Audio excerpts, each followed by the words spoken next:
Migrating to Australia, the podcast where we talk about any type of issue affecting migration into Australia.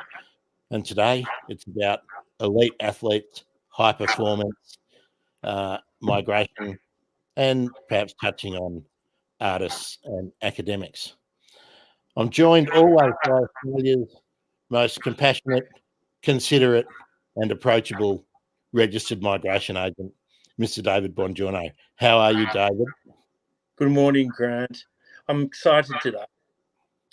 Well, so you should be. We're doing a double header podcast today. We are also doing my other podcast, which is called Not Just Another Podcast. And the corny introduction for Not Just Another Podcast goes like this. I'm Grant Williams. I'm David Bongiorno. And I'm Shay McNamara. And this is Not Just Another Podcast. All right. Welcome aboard, Shay. It's been an interesting ride watching your Twitter feed of recent times. Because for those listeners who are unaware, as a kid, I was christened into my family as a Collingwood supporter. My earliest memory is being about 4 years old and being given one of those horrible, scratchy old footy Guernseys, as we called them then, with the then Collingwood captain, Terry Waters' number, which was number 8. So my connection with Collingwood Football Club has been deeply emotional and it's been long held, but it's swayed up and down. David is the enemy. He follows. You follow, David? I'm not going to talk about who I follow. because your club is taking heat my club took for a long time and justified in receiving heat, totally justified. I follow a club that has a red dash and a black. I'm a bomber. All right. The reason we invited Shay to join us is that Shay has a history with Collingwood, but he's also, as you can tell from the accent, an American. And Shay was one of the trailblazers of the college student that the AFL clubs were pretty keen on bringing in to Australia as high performance talent and the code switches. So there's a good point to jump in, Shay. What was your school and college sporting background? My background was basketball. I had a full scholarship at Marist College. They're a Division I mid-major. They were kind of awful since I left, and then this past year they're actually doing really well. So I only say that with pride because my class was one win from tying the all-time class record of wins. So I had a pretty good stint, and then they had a new coach and they had a new program and didn't do too well, but they're about a mid-major. Their ranking in their conference is anywhere from 8th to like 28th. You know, so it's like a huge gap depending on how well all the teams are doing. But when I played, we were really pretty good pretty good team to say the least. So it was a cool experience. But yeah, I got a scholarship. It's in New York. And then I also did high jump as well. So not too many people know that, but you guys do. How tall are you? I think I'm 203, so 6'7", 6'7.5", 6'8" with shoes, so something like that. So certainly played basketball. Yeah. I was the white boy that could jump too. I dunked from the free throw line, so I was extremely athletic. I ran like a 4.5 40. So you can kind of see, when you're talking about like how I was the trailblazer, I was the original authentic trailblazer in the sense that they didn't have any work done. The original team that hit me up was actually Digger Phelps, who was the one-time owner of Sydney Swans, who knew Digger Phelps. And so Basil Sellers knew Digger Phelps. And then with the combination of that connection with the connection of Basil with Paul Ruse, Coach Ruse, Coach Ruse married an American woman. Whenever he came over, he saw basketball because it was during wintertime. And he's like, yeah, these athletes are pretty good. Maybe somebody could be a rock or, whatever the case is. And so he knew that Basil knew Digger Phelps, Coach Phelps. And he's a Hall of Fame college coach for Notre Dame. And always was the game analysis during halftime, pregame, all that for ESPN. He wore a tie and had a highlighter in his hand all the time. So that was his thing. And so he put the word out of the characteristics that Coach Ruse said what he wanted and was looking for. And then it got relayed to Coach Phelps. And then Coach Phelps put it out to the basketball world. And then 3 different coaches mentioned my name and then got in contact with my head coach, who I had over my 4 years. And then he said, hey, call Digger Phelps. And I was like, oh my God, this is it. Like, I got to watch this guy all the time. This is like, he's got to have a connection. It's got to be really good. It's about basketball. No, it wasn't. It was about Sydney Swans being interested in potentially having me as a trial or do some workout, at least through YouTube.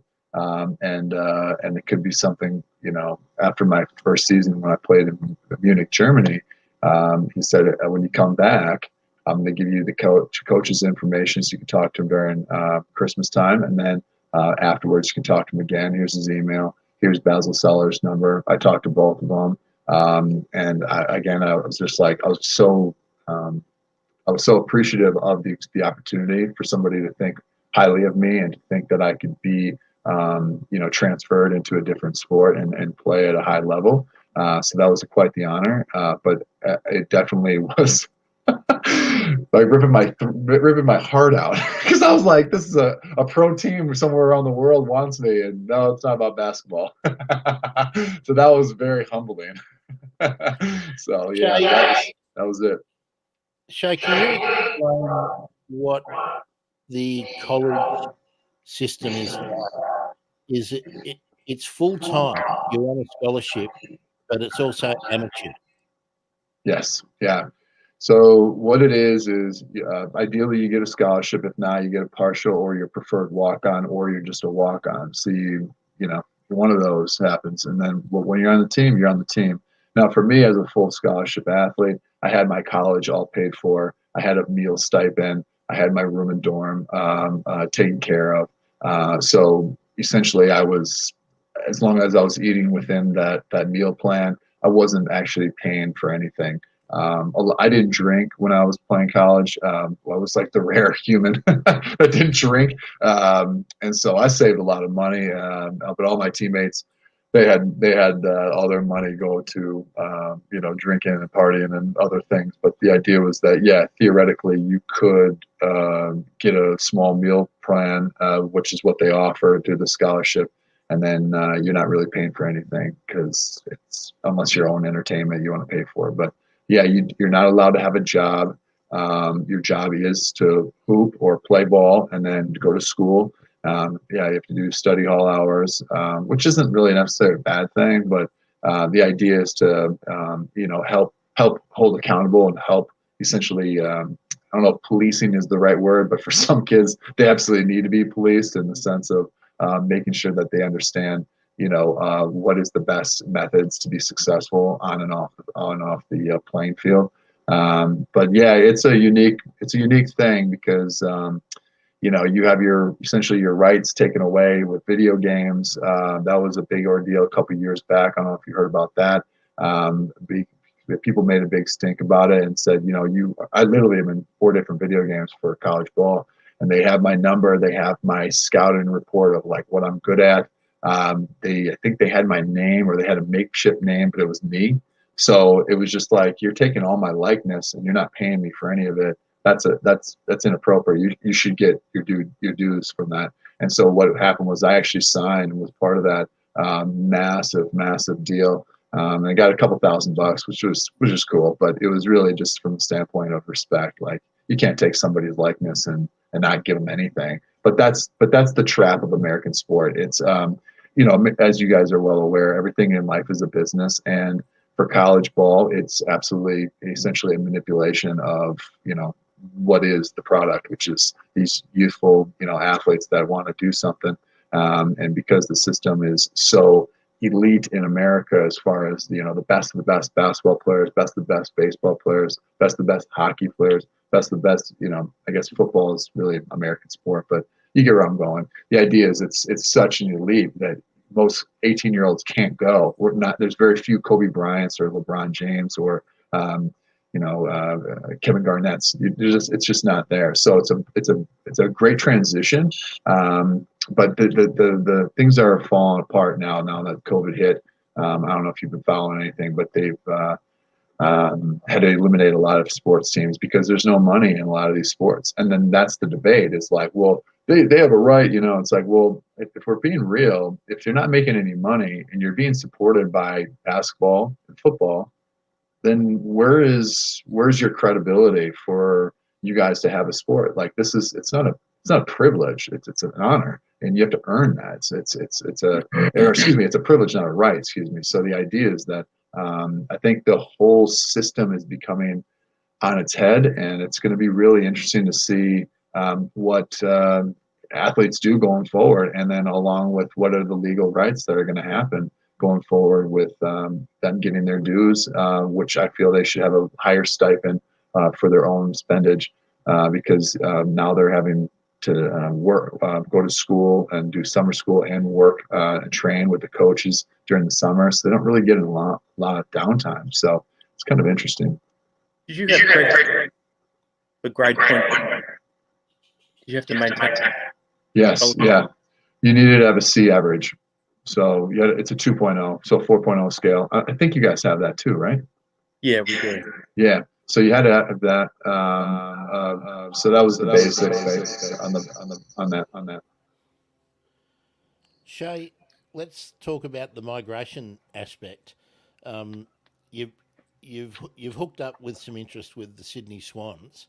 Yeah. How did the process occur for you to actually arrive here and be able to train, join a club, and essentially work? So what happened was I don't know why this echo. Let me mute it and then I'll go back on. Okay, does this help? Shay, we'll just leave a gap. The actual recording will be okay. It's okay. So as long as we are careful not to talk over each other, we can manage it. And when I want you to stop, and I'll put my hand up a little bit, and then we'll try and alternate between David and I. David, yeah, that sounds. Have you got sounds the list good. in front of you, David? Sorry, okay. So, have you got the list in front of you, David? The questions. Yeah. Yeah, I've brought a few footballers and stuff in. Did you come on a 4-5 or what was your visa in Australia? The visa the original visa was just a holiday visa. That was for the trial. I'm quite sure that was it. And then after that, once I got signed with Collingwood, it was a traditional working visa. Yeah. But where it gets interesting is my now wife, then girlfriend. That was a headache. So we had as you know, in order for Carrie to be with us, she had to have proof of evidence that we were actually a couple. And I understand the rules and why you guys do that because, it's a beautiful country to live in and a lot of people want to get out of their place of living and you guys have to do your due diligence. So we had to have a lot of evidence and people at the club helped out with saying, yes, they're a couple. And she was, I'm married to her. They don't like, we have a kid. But at the time for you guys to say, is this legit? Absolutely. We had to be on the same billing, same banking system. And mind you, I'm 24 years old. She's 22. we're just starting to date after a year. Like, this is kind of heavy. Like, pump the brakes. So it was really like, are we really gonna date? Like, are you really gonna do this? And so that was that in of itself was intense and crazy and absolutely like kind of like you're locked in, you know. They do make it very, I'm sorry, you broke up a little bit. very hard. The evidentiary very high. Yeah, it was very hard. It was very hard. It was very stressful. There was a lot of paperwork. It took time, and you're dealing with a raw emotion, and you're dealing with moving across the world, and giving up your essentially. I mean, she was a hairstyle, so she could go anywhere. She's a perfect free agent, but yeah, it was really emotionally tough for her, especially because that was the first time her outside of properly living outside of Milwaukee. So it was a big, big change for her. And I'm really happy that she decided to be courageous because it wasn't for the faint of heart or the weak of heart, excuse me. So, yeah. David, can I ask, have you got your earbuds nearby? Because I think it's your feedback which has given us the issue. Let me have a look. Because Shay sounds golden. Give me a second, guy. Shay,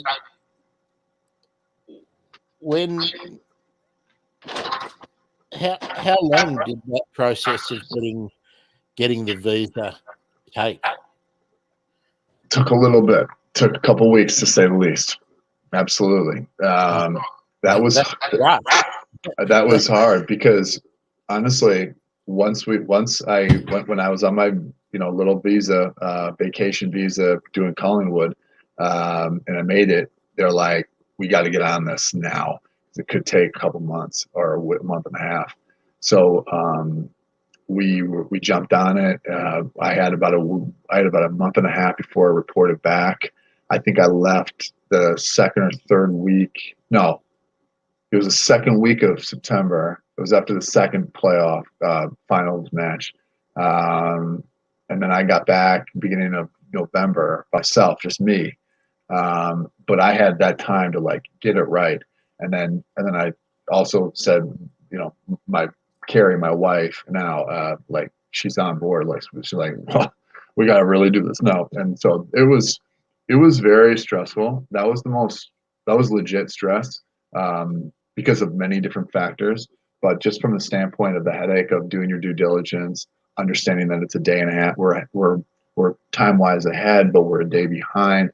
Factoring all that in when we're not used to that. I mean, that's just a minor piece of the pie, but there was a lot, and you guys know that.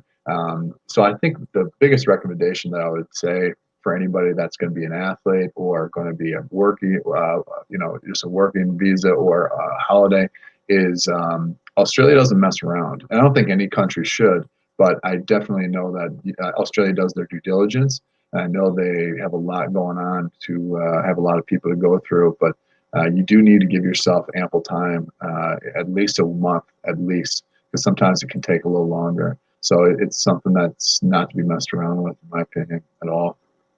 I just know. Grant, I haven't got. Can you turn the volume down on your phone? Turn the what? The volume down on your phone so that we don't get the echo out of your speakers. Sorry, guys. That's all right. All right. How's that? That's good. Better. Yeah.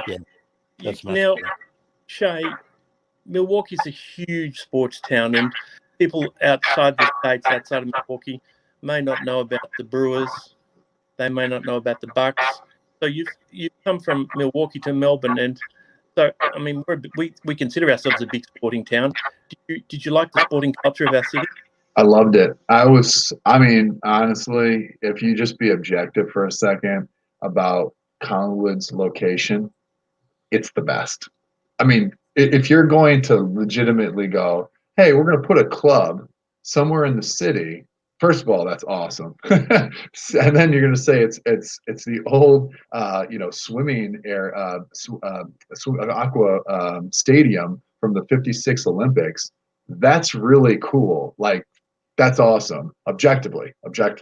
And then you go into the factor that it's right across the street from Rod Laver, which is, everyone knows that. I mean, everyone knows tennis, right? So that's cool in itself. And then you see, the G, like, come on. I mean, that's the Coliseum. I mean, you just can't not get pumped up just by seeing that.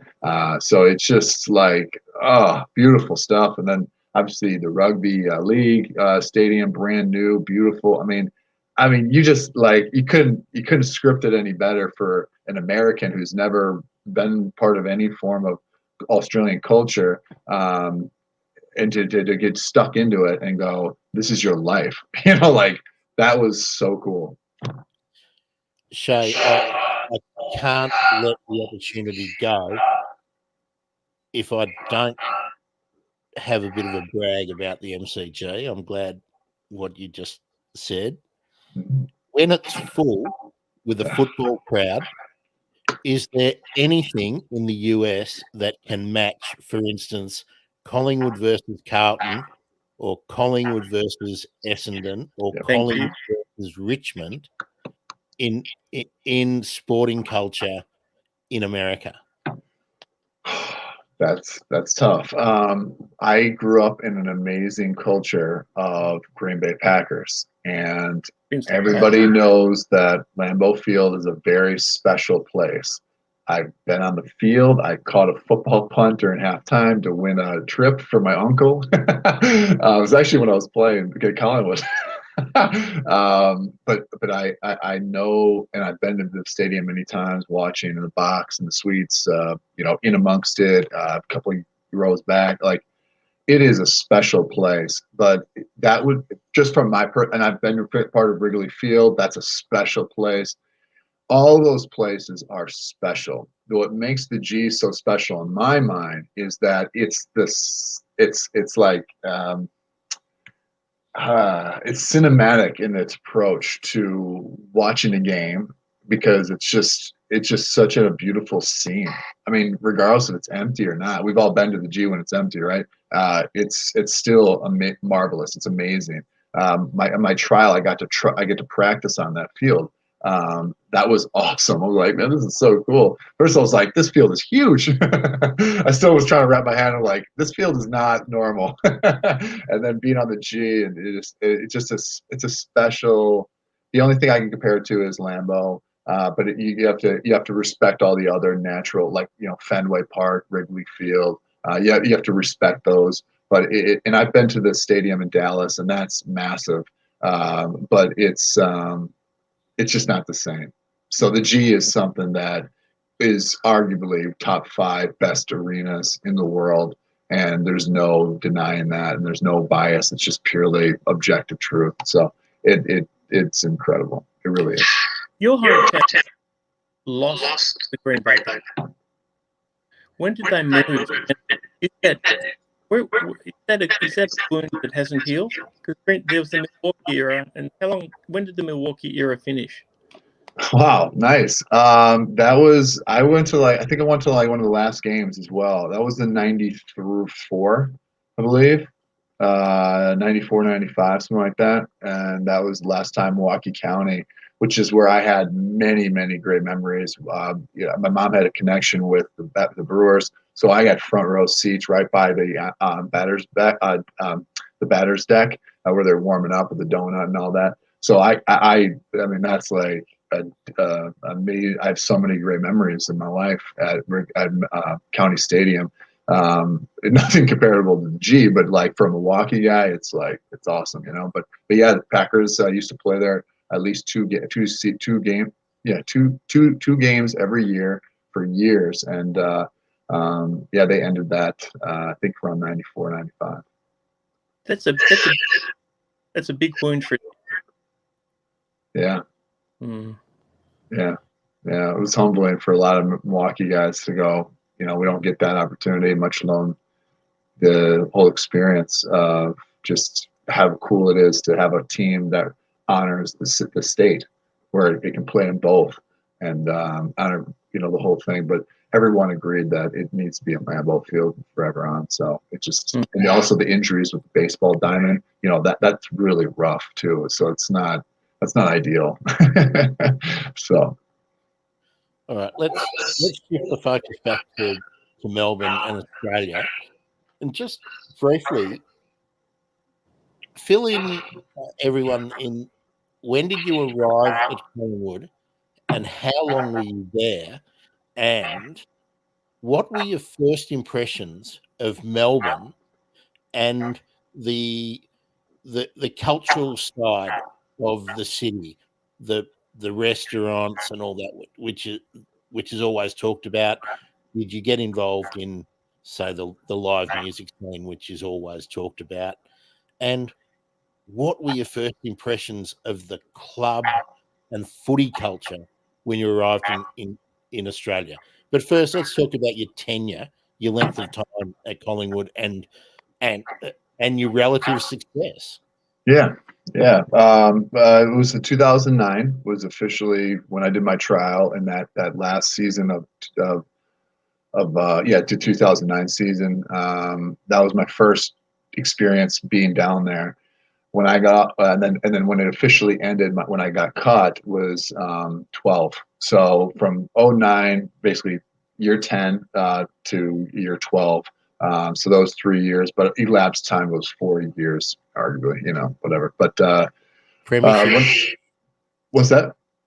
The premiership year. The year, that we can talk about that in a second, but I got plenty of things to talk about with that. But the idea is that when I came down, I got in, I think that Monday morning or something like that. Or no, it was Tuesday, something like that. It was Tuesday morning or whatever it was. It was a morning, and I had to go to practice right away. I landed at 7:45. And I had to get there by 9 o'clock to go work out. Like, I was like, what am I doing? But hey, they put me in it, and it was originally supposed to be for a 2-week trial, and then I had a little injury because my body wasn't used to. It was not an injury. It was just a strain, muscle strain from all the kicking. I wasn't used to it, and then but I was worthy of doing another week of trial because I'm safe. I made it, but. Did it for 3 weeks. I actually, during that time, I had another guy with me during those 2 weeks. He was from Ireland, which was kind of cool. So I got to get, the Irish experience. And then I lived with Sidebottom and Jared Blair and Tristan Francis for the first week of my trial. And then second week, I was with Shannon Cox. And then the third week, I was with Anthony Curry, Nuxie. So I had quite the experience, and where they lived was uniquely different. The boys was a Collingwood home, and that was right on the ocean, right on the bay in Williamstown, overlooking the city. So it was just gorgeous, obviously. And then where those other two guys lived was in Williamstown area, but it wasn't obviously as nice as that scene right across the street from the bay. So it was pretty amazing. So as far as like that goes, the experience of living was truly, that set the tone of like, this is a beautiful city. It's every city, every town is different. But what I loved about the culture initially was, yeah, you have the city and that's great. But when you go into the little sub towns, all the little towns, you have a main street that has everything that you need. And I love the small business. I love the support of small business. And it's a little bit different from, our little main streets in Milwaukee or Wisconsin or anywhere in the United States, because you do have that, but it's now become, all the corporates are buying out. It's becoming just bigger and bigger. And so you don't have that feel. And so what I really loved about Australia was the culture of the small business. Like, to me, they always say, and I'm sure you all know, is that, the small businesses are the backbone of their country. And it just screamed out to me that they really got around the main street. They didn't go to the corporate street, as much as corporates were around, but it was still the main streets that were the fabric of each of the societies, of the subcultures, which I just loved. So that was, I know I could talk about for hours, but I hope that does justice. I can talk about the other stuff, but figured I'd just share that first. The multicultural Melbourne pride itself in a multicultural city. What did you like best about our diversity? What I loved is that it had all these different areas where it was, you want Italian, you should go down this street. If you want Asian, you should go down this. I just loved all that. I thought that was really cool. Milwaukee, as an example, just to show you like the polarization of my experience, was that in Milwaukee is very multicultural, but it's very segregated. It's one of the most segregated cities in America, which is really shocking because it's in the north. And but when everybody flocked north and west from the east back in the day, they just stayed in their national tongue. They stayed in their little huts, and essentially every town. I mean, there's a town called Germantown. I mean, think about that. So it's like, where do you think the Germans lived there? Like that place. So it's just little things like that just was polarizing difference in the sense that, yeah, there's a couple of those little niches and that, but for the most part, it was very diverse. And I just love the fact that it was diverse, and it showed all of the different foods and all the different cultures. And coffee was, I'm not a coffee drinker, but my wife was. But just the cafes and the sitting and mingling and reading the newspaper, it's such a difference in what I experienced here in America. So I just loved all of that. I loved it. It was great. Now, the reason I invited you on is that you've been in the news a bit lately. Yeah. You notice? But what I also noticed is that you posted a lengthy Twitter thread, which I'd really like you to go and address the things that you raised in it.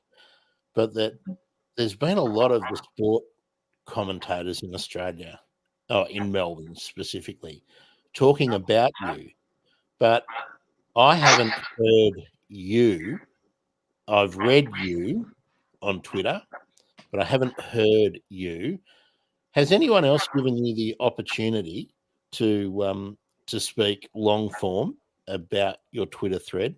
And I'll invite you in a second to go through it, and you can say whatever you like. The floor is yours to address what you posted about. I think it's really important, being a long-time supporter of the club, that you actually have done this. But before you do, what number were you given when you're at Collingwood? Okay, so I knew that Raka's number was vacant when I originally came. Not the trial, because I knew he was done. And Raka was my coach. I loved him. He was like my individual coach, it seemed. That's a whole nother conversation, but I love him. He's my brother forever. But there was nobody gave anybody the 23, and I didn't have the 50 locker. So what did I use? I used the 23. So I was like, all right, I'll be 23, like whatever. Like I like Jordan, whatever. But I originally always wanted 50 because marketing, business, smart. It's branding. It's what it should be. I should be. If I'm gonna be the first American, and I'm the American pie, what number do you think I should have, regardless if there was a 50 prior? Like, that kid needs to leave. I'm getting 50. Like, that's my number.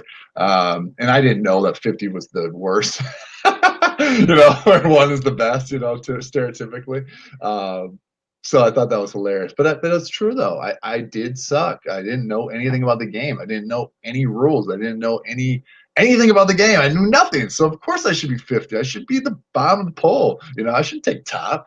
And I didn't look at it in that way, but I know all Australian culture does. And so it just worked out beautiful. The symbolism was perfect. It was great. But I joked because I was like, I should have 23 because there's no 50 locker. And then they did have 50 locker, and then like, when are you going to use 50 locker? And I'm like, I don't know. You know how you creature of habit. You know when you like sit down in a cafeteria in school and you're like, this is my spot, but no one claims it, but it's just like it's your spot, no one takes it. That's how basically I was with my locker. So to answer your question, yes, I just adopted 23 because they originally didn't have the 50 locker, and then they finally did. I was just kind of like, I'm cool here.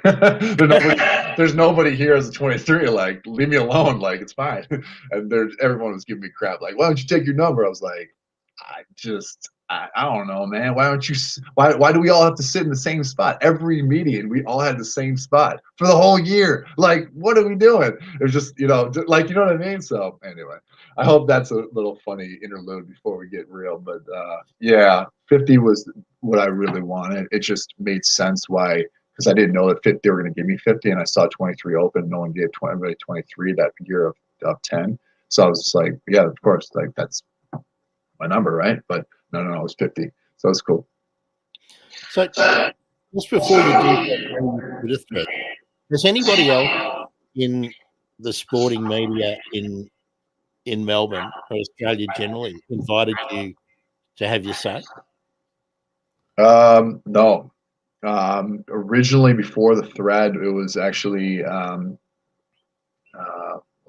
Age or Australian. Which one was it? Because Heredier was telling me you could write, because I'm naturally a writer. I'm a communicator. That's what I'm blessed to be. And I wrote something that was along the lines of what I wrote, and they loved it, but they didn't have the money for it. Oh no, it was the what's that?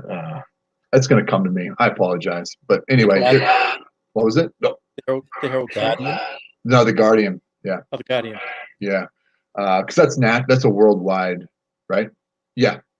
Anyway, and then they liked it, but they said they didn't have any money to freelance give me, and I was like, what if you just give me the money, or give me a percentage? Let me get a percentage of all the ads. I guarantee this is going to make news. Like, everyone's going to want to read this. But they didn't do it. So I guess they're lost business wise, because it could have been special, and it would have been I think it would have been a better, theoretically, it would have been more articulate and free flowing if I had a way to not just do, blank, just, although that worked out, but whatever. Anyway, so then they were thinking about podcasts, and then they went MIA with me, and I was like, okay, this is the time. Like, if you want to touch on something that's meaningful, and you are all about something that's meaningful and doing the right thing as far as articulating somebody's injustices and stand up for it and try to be different and be better than what the other newspapers weren't willing to do, or whatever the case was. This is your moment. And so they essentially they choked, and so it was disappointing on that end, because I was like, okay, well, if you're not gonna give me the chance, then I do have a platform. I will pull the trigger when I feel it's rest. And then I was like, you know what? This is getting stale. And you know how it is with momentum. You want to keep the momentum going. You want to touch it every week at least, and not create a stink of like, he should be fired. Like, for the record, I didn't necessarily want Eddie to be fired at all. That was not my intention, or if anybody perceived that to be mine, like a cancel culture. I'm a coach. I became a life coach at the end of my career, to help people develop and learn and grow. And if that was the case, then I wanted to work with him. I wanted to help him be a better person and be a better leader, because theoretically what happened, like with the president or the owner of the Clippers, I think his name was Harvey Sterling or something Sterling. Back in the day, about 4 years ago, he said some ridiculous stuff, and he was recorded by his then girlfriend, wife, and it was about basically being a racist, to say the least. And he ended up just getting cut. Got to get forced to get spot out. Well, we could have worked with him. We could have used that platform and him to change before people's eyes, so that everyone can't just be a cockroach and just run and hide, and actually address who they are. Because unfortunately, there are people who are racist still, and who are or at least insensitive, to say the least, that would be deemed as inappropriate with some of the ways they believe structurally in their foundation. And I think we, theoretically we missed the mark with that with Ed, but at the same time, there are consequences to actions, and if this were to be said in other ways, theoretically, it could have been handled a long time ago, where he would have been out in a different forum. But anyway, let's assume that people are a little bit aware of Heredia Lumumba and his comments and his issues about the club, and that people have also had a look at or are aware of the review that Collingwood did, but then it had to be leaked out for anyone to know about it. Just tell us now. We'll try not to interrupt you. no, it's okay.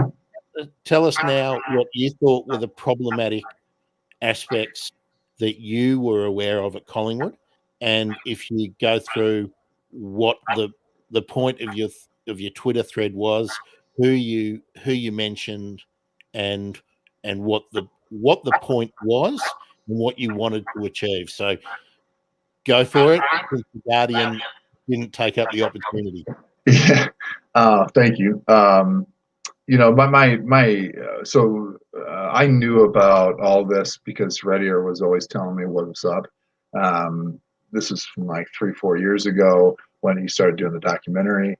And then last summer, or your winter, excuse me, when I originally had those interviews with the 7 News and the newspaper of the Age, I believe, and then the morning show, the breakfast show. I had my opportunity to share, like, no, it really did happen, and it did. Like, there's no denying it anymore. Like, too many people have said yes. Of course, everyone is a lawyer because we watch all these detective shows, and we're like, who's the bad boy? Who is it? It's like, well, if we go into the specifics of the individual, then we're missing the point of where the focus should be. And not to mention, those individuals, technically, giving them the courtesy of benefit of the doubt, they were a byproduct of their culture, of whatever, mom or dad, or their family and friends, or just society as a whole. Whatever we want to read into that, that's it. But the idea is that, why would we scold 1 or 2, 5, 10 people who continue to do that joke, or to continue to do other things that were said and unsaid? I mean, obviously you heard with Cracker and Leon Davis, like, you heard like other crazy stuff that was just, disappointing to hear, to say the least. And yet no one would have known that unless they would have shared it. But I think when you create the perfect storm of character defamation that Heredier had, whether he was had individual mistakes or not, he had that against be pinned against him, of saying, you're not credible, you're not this, you're not that. And you could argue to the cats come home, like, if the cows come home, like, of what is right and what's wrong with the way somebody lives their life prior to or during an actual injustice happening to them. But the point is that, number one, no one's perfect, and two, even though, and I'm not saying this, I'm just using devil advocate, is that even if you were to say, oh, Redier did this or this, or he's less credible, at the end of the day, the actions still happen against him. And then, of course, when you have the whole cognitive dissonance of people not really wanting to hear the ugly truths about their club that they love dearly, there's going to be like, no, that didn't happen, and you're lying, and what do you want? You're just a bitter boy, and you got cut, and you were a loser, and you didn't play well, and you did. And I mean, I had it too. I had all the experience. I'm sure you read it. I didn't really read it that much, just because there's no point, but also, it's not worth my time. I have too much other things going on in my life. But the idea is that when all these things were happening, and when I heard it in the person back in 2009, it was the first time I heard it. I told that individual in the hot tub, like, you can't be doing that. Like, what are you doing? I'd never heard it prior to that moment. I addressed it right away with that guy, and that's what it was. And of course, he knew that it wasn't supposed to be to the public eye. To no one, he doesn't say that to other people who are Black or First Nation members. But at the same time, I'm like, you wouldn't be saying this to Kobe Bryant. Like, I don't know what you think, in your opinion, why you feel that he thinks it's okay. And maybe he's just doing it because, well, as we all know, or excuse me, I have to stop projecting that everyone knows, understanding what trauma is, and people who understand when you're bullied, you sometimes have to just kind of go with it, just purely just to kind of ease up the threshold, because the more you resist, the more it persists. And so he was just kind of like, if anything, I'll just go with it. And that's where it, kind of led to the perspective of thinking that this would be okay, on top of the initial cuts that were really deep, that really hurt him, that weren't just the nickname. Can I clarify with you, Shay? Was Tony Armstrong at the club when you were there? No. No. Okay. Now, you called out some really significant names in that Twitter thread. Mm-hmm. And I invite you to address that, because you've got a lot of criticism about naming names, and people with really solid reputations for doing really good things in football. And a couple of them were people I really admire for the work that they have done. But you didn't hint, you called out a really bad aspect of the club culture in Collingwood, and some legends of the game have really come to hit you because you named names. Can you talk about what you thought was problematic with the roles those people had, and their either the actions they took or the failure to act, just so it's really clear about your intention, but also what you thought was wrong? Mm-hmm. News to me that all these guys were saying what they were saying without coming to me or having a chat or wanting to have a chat. So it's just kind of one of those cowardly ways of, trying to defend your boys when you don't know anything. And that's where the whole cognitive dissonance comes from, when you can't bear the truth. So you go, oh no, that's not the case. You're wrong. And, Shay's this, or, this is wrong. I know this guy, that's defamation. Like, no. The truth is that it happened. Everybody knew about it. No one did a damn thing about it. And they can twist it all they want and say, he was cool with it, or this, that, whatever, or this is just a cultural norm. We tease in Australia. I get it. But at the end of the day, there's certain things you just don't cross.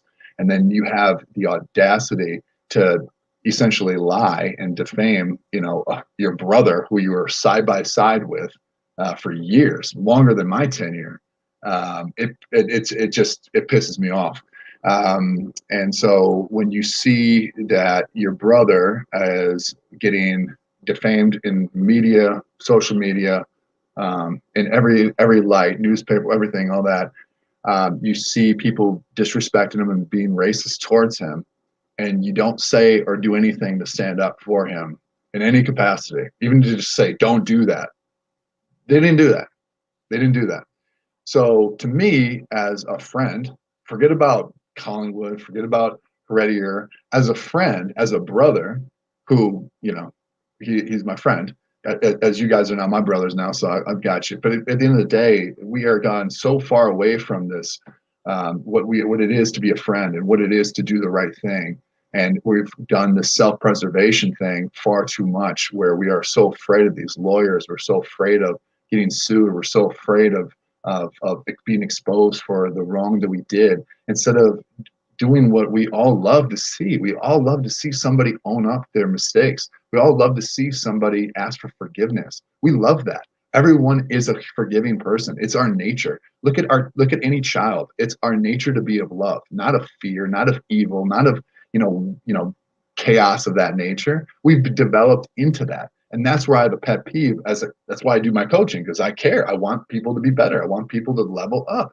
And so if anybody, I have no idea. It's all news to me that people were running their mouth against me. I don't really care. And it doesn't matter if you did amazing things prior to that, or during, or after. The fact of the matter is, you have a brother who's literally being destroyed by many, many, many people, and they're very racist towards him still. and he's experienced this his whole entire life, and yet you don't do a single thing. I think anybody logically should have a problem with that. And if you don't, you have to understand one thing about yourself. You're either condoning the racism or you're just too cowardly to actually step up and do something about it. So that's where I'm really frustrated from that side of things, and it really hurts me because I know the pain that he experienced, and I also know the pain that a lot of First Nation and Black people endure, not just in Australia, but even in America. But don't get me started about America. That's a whole other thing. The point about not saying anything and not acting, it implies that you accept it. We have that saying, the problem you walk past is the problem that you accept, be it a cracked footpath as a council maintenance worker, or something at a far higher level that we're discussing today. I want to put two names to you that you did call out in your Twitter thread. The high profile one, I think, have been dealt with in the media with people discussing it. But the two names that you mentioned that surprised me, and actually a third instance too, the Collingwood supporters, I really appreciated what you said there, and I took that point on board. But I was really surprised to see Luke Ball and Nick Maxwell identified in your thread. Can you talk about what you thought their failings were? Well, they were both really close to him. That's the first and foremost red flag. So you were his brother, you wanted to be part of the documentary, and then when you knew what it was about, you tailed off. So that was cool. That was like a warning sign. And then when all this was going down, it just would have been so much easier just to say, hey, look, it happened. We're really sorry. Whatever. But again, you have to think about it from a structural standpoint. The lawyers got involved and said, do not say a damn thing about it, because then we'll have to potentially deal with lawsuits. And again, sorry. Now, Shay, from your point of view, those individuals were important.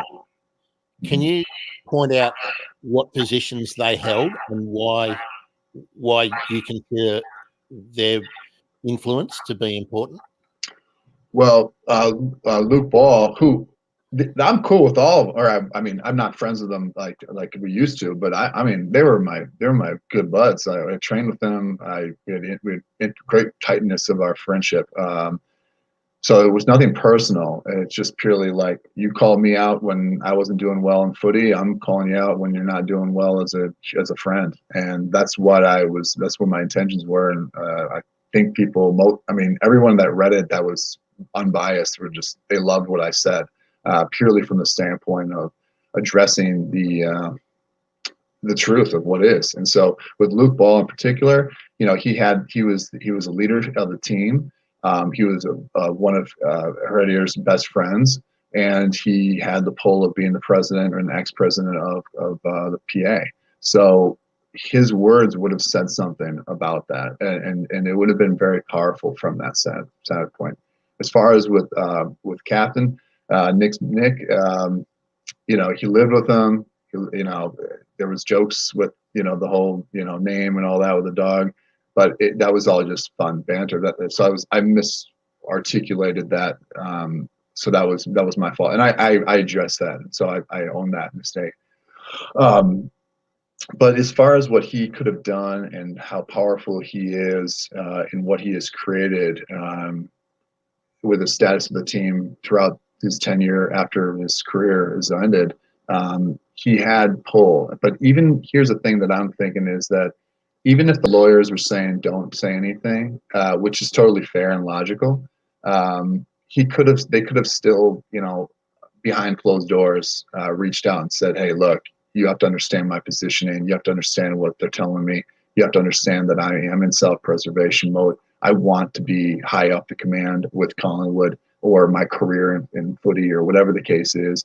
And you know how these things go. It's a boys' club. And I do not want to ruffle any feathers because I'm at the mercy of them in my life and the Collingwood fraternity of what is, to not ruffle any feathers and go against, what could have been better for Collingwood. And so instead of being proactive and being ahead of it, the hiding was my where I wanted to call out, because it's just not a good friend, and it's disappointing because they were brothers. I mean, they're very tight, to say the least.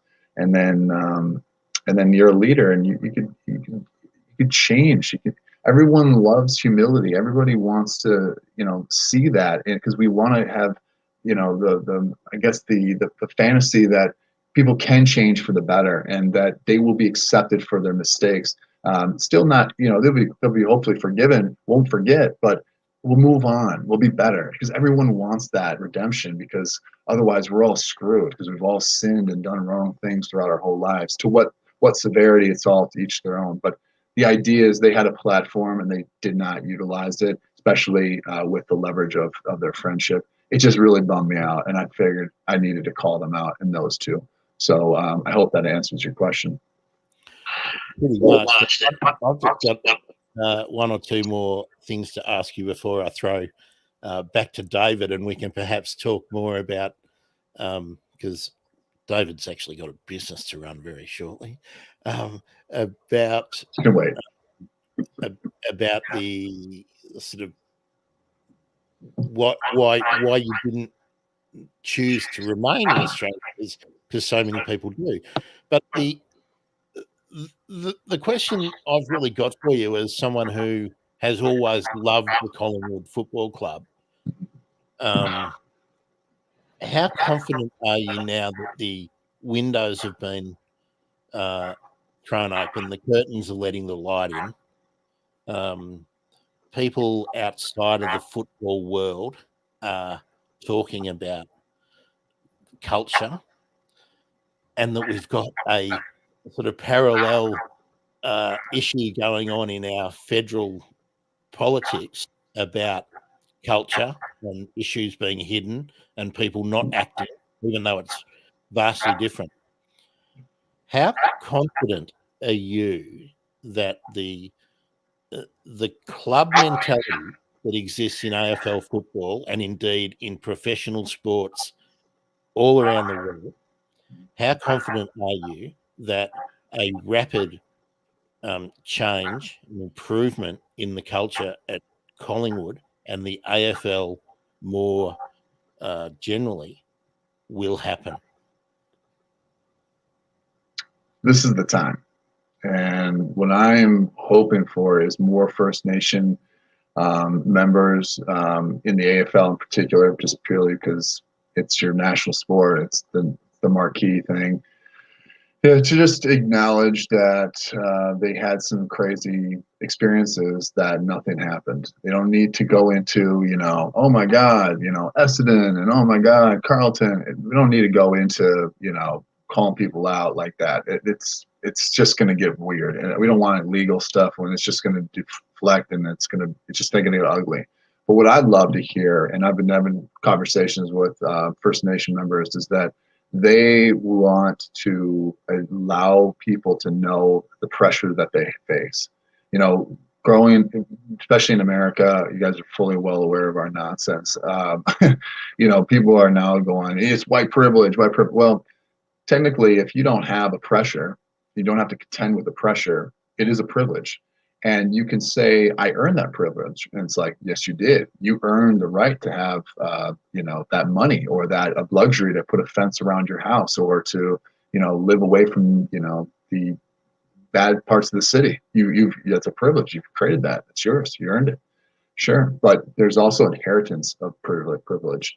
And not to, go, poor. I mean, look at me. I'm token privileged boy. I'm this white, tall, somewhat good looking, can talk, play two sports. Like, I have a lot that makes me very privileged, to say the least. Like, I'm good. Like, I feel safe everywhere. Like, I don't feel any, no one's going to beat me up. Like, I know, like, no one's going to try to do anything with me. Like, I'm good. So when you think about it from that elementary perspective, and you think about the opposite, and you look at, somebody who's, First Nation member or Heredier, or even, so I had some African American friends in Australia, and I'm just only going to speak about Australia. I'm not going to talk about America. That's a whole other thing. But the racism is different, to say the least. But with what I saw in Australia, there is like, it's such a blasé, like, hey, we give everybody nicknames and we, whatever, man. Like, the biggest tell when I knew things were different in Australian culture was when people weren't calling coaches coach. It just didn't make any sense to me. They called them by their first name. And I understood the whole tall poppy seed syndrome that you guys have. And I understand that's really compromised and changed and morphed the culture and the subculture of what is.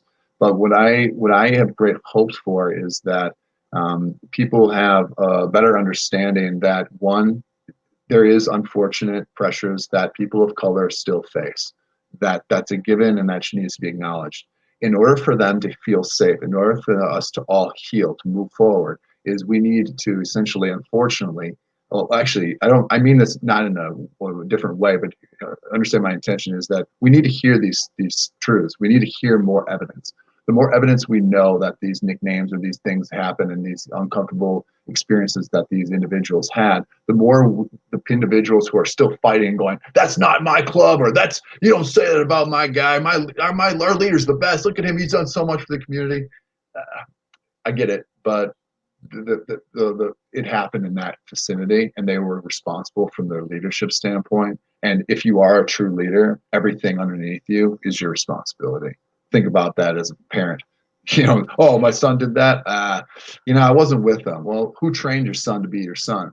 Like, come on. So you have to take a responsibility. So the idea is that I think if there's going to be a rapid change, which is the time is now, because you look at the EPL in Europe, everyone's taking a knee, representing, to end racism and all that, to love all races. And you look at all the Black Lives Matter. You look at just this past month in America alone, we had the Black History Month. The collective consciousness is raising up. And so for me, I have great confidence that things are going to happen. But then there's also the social pressure and the leverage of, we'll cancel you. We'll get those sponsors to be done with you. So you have to do the right thing. I'm not a fan of that, but I understand the game of it. So I honor it. But at the end of the day, what's really going to win is if we actually all open our hearts and we all actually admit the truth that we all need to be better in every which way. But if we can acknowledge that this happened, and yes, I made racist jokes in the past, or yes, I laughed at a joke, or yes, whatever yes, I is, if you own it and you say, I will not do that again, like hand on heart, I'll never do it again, then you know what? How is that in the perspective of a person of color? How good is that person of color going to feel about you? He or she's going to feel that they're more comfortable with you. They're going to feel more safe with you. And our brains, unconsciously and consciously, always go for safety. And if they have more white people, because it's what it is. If we find more white people doing the right thing, then they'll feel safer, and then we'll have the systematic changes. And that's really what Heredier wants. Everything's been spun and saying he wants money, he wants this, he wants that. The real truth is what he wants to create systematic change where there's accountability systems and there's ways and platforms for people who don't feel safe to acknowledge that they don't feel safe.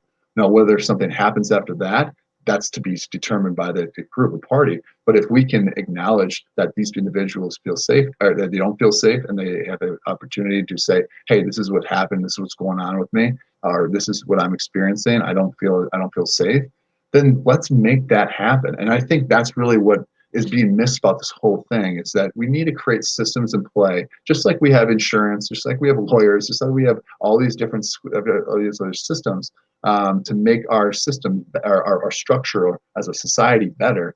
If we can do that, and we can do that at a rapid case, and Colin was essentially being the trailblazer, whether you want to say it's from their heart or because they're forced, either way, they're doing the right thing now, and it's fantastic. And I applaud them. I wanted them to do this back in your winter 9 months ago. I said, you guys have a real chance to be a trailblazer. This is your moment to represent the greater good of Australia and set the tone for all AFL teams, sport clubs, and businesses around the nation, and just set the tone for being a better person.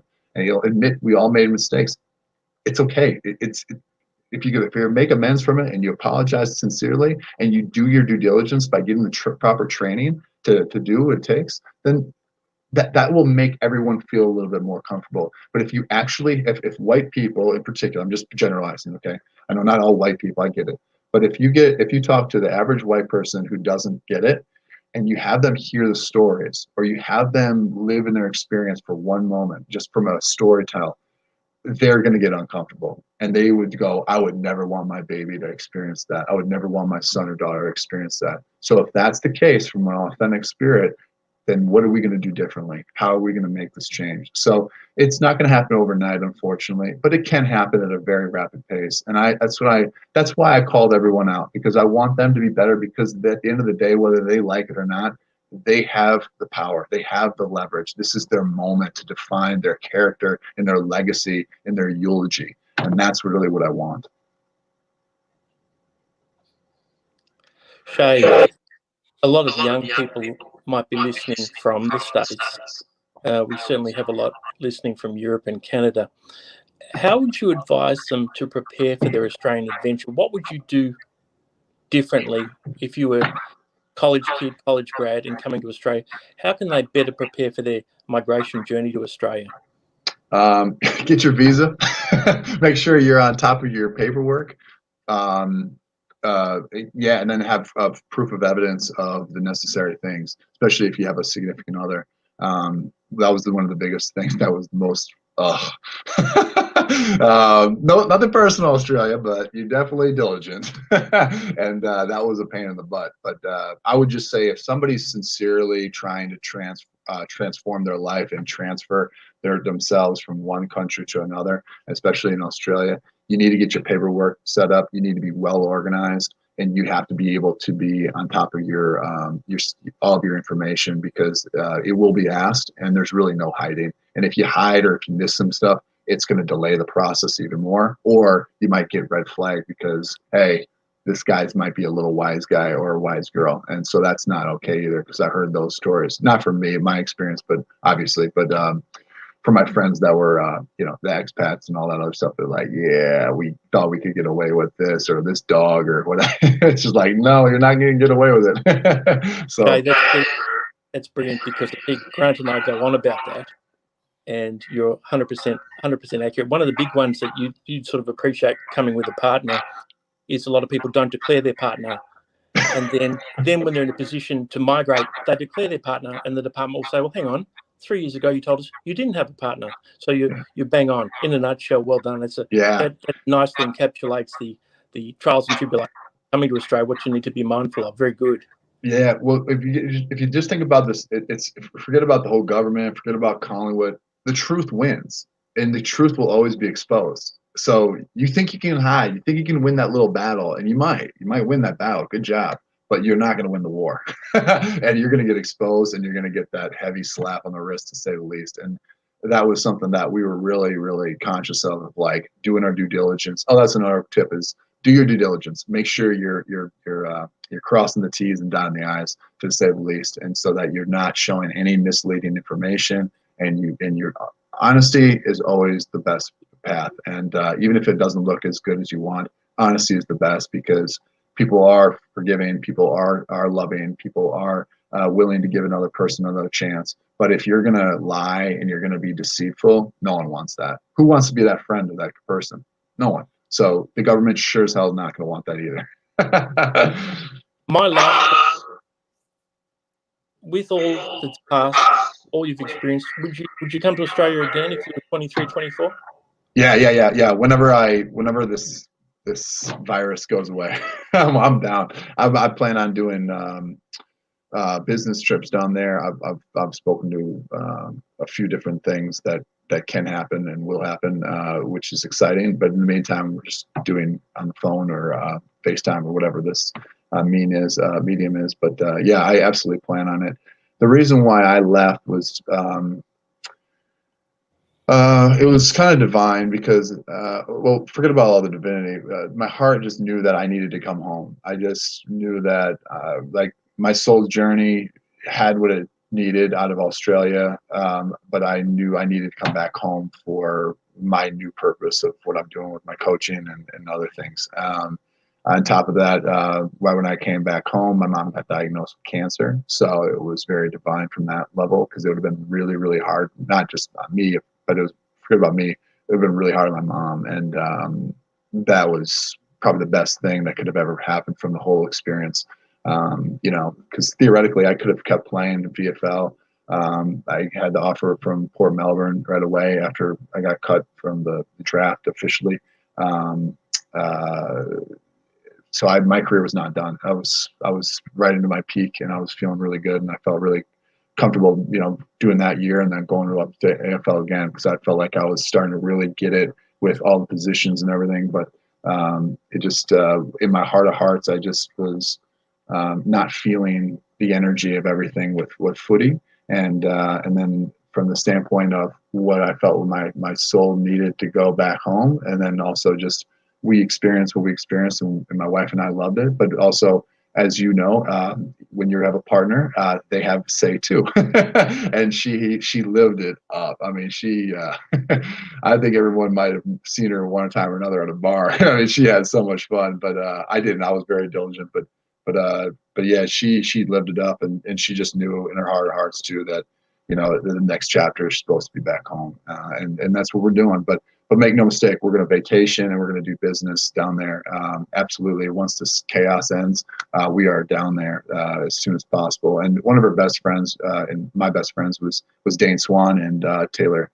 So they just had a child, and we would love to see them and all that good stuff. So it was, you know, it would be cool to see them and have our sons play together in some capacity. So yeah. Well, that get you alive when you come down. It's been a fascinating, from my perspective as an Essendon follower, some interesting truths about Collingwood and Australia in general. So thanks a lot for your time, Shay. Hey, thanks so much, David. Appreciate it, and I will definitely be calling you when I need that visa. Pleasure to help. Just make it faster.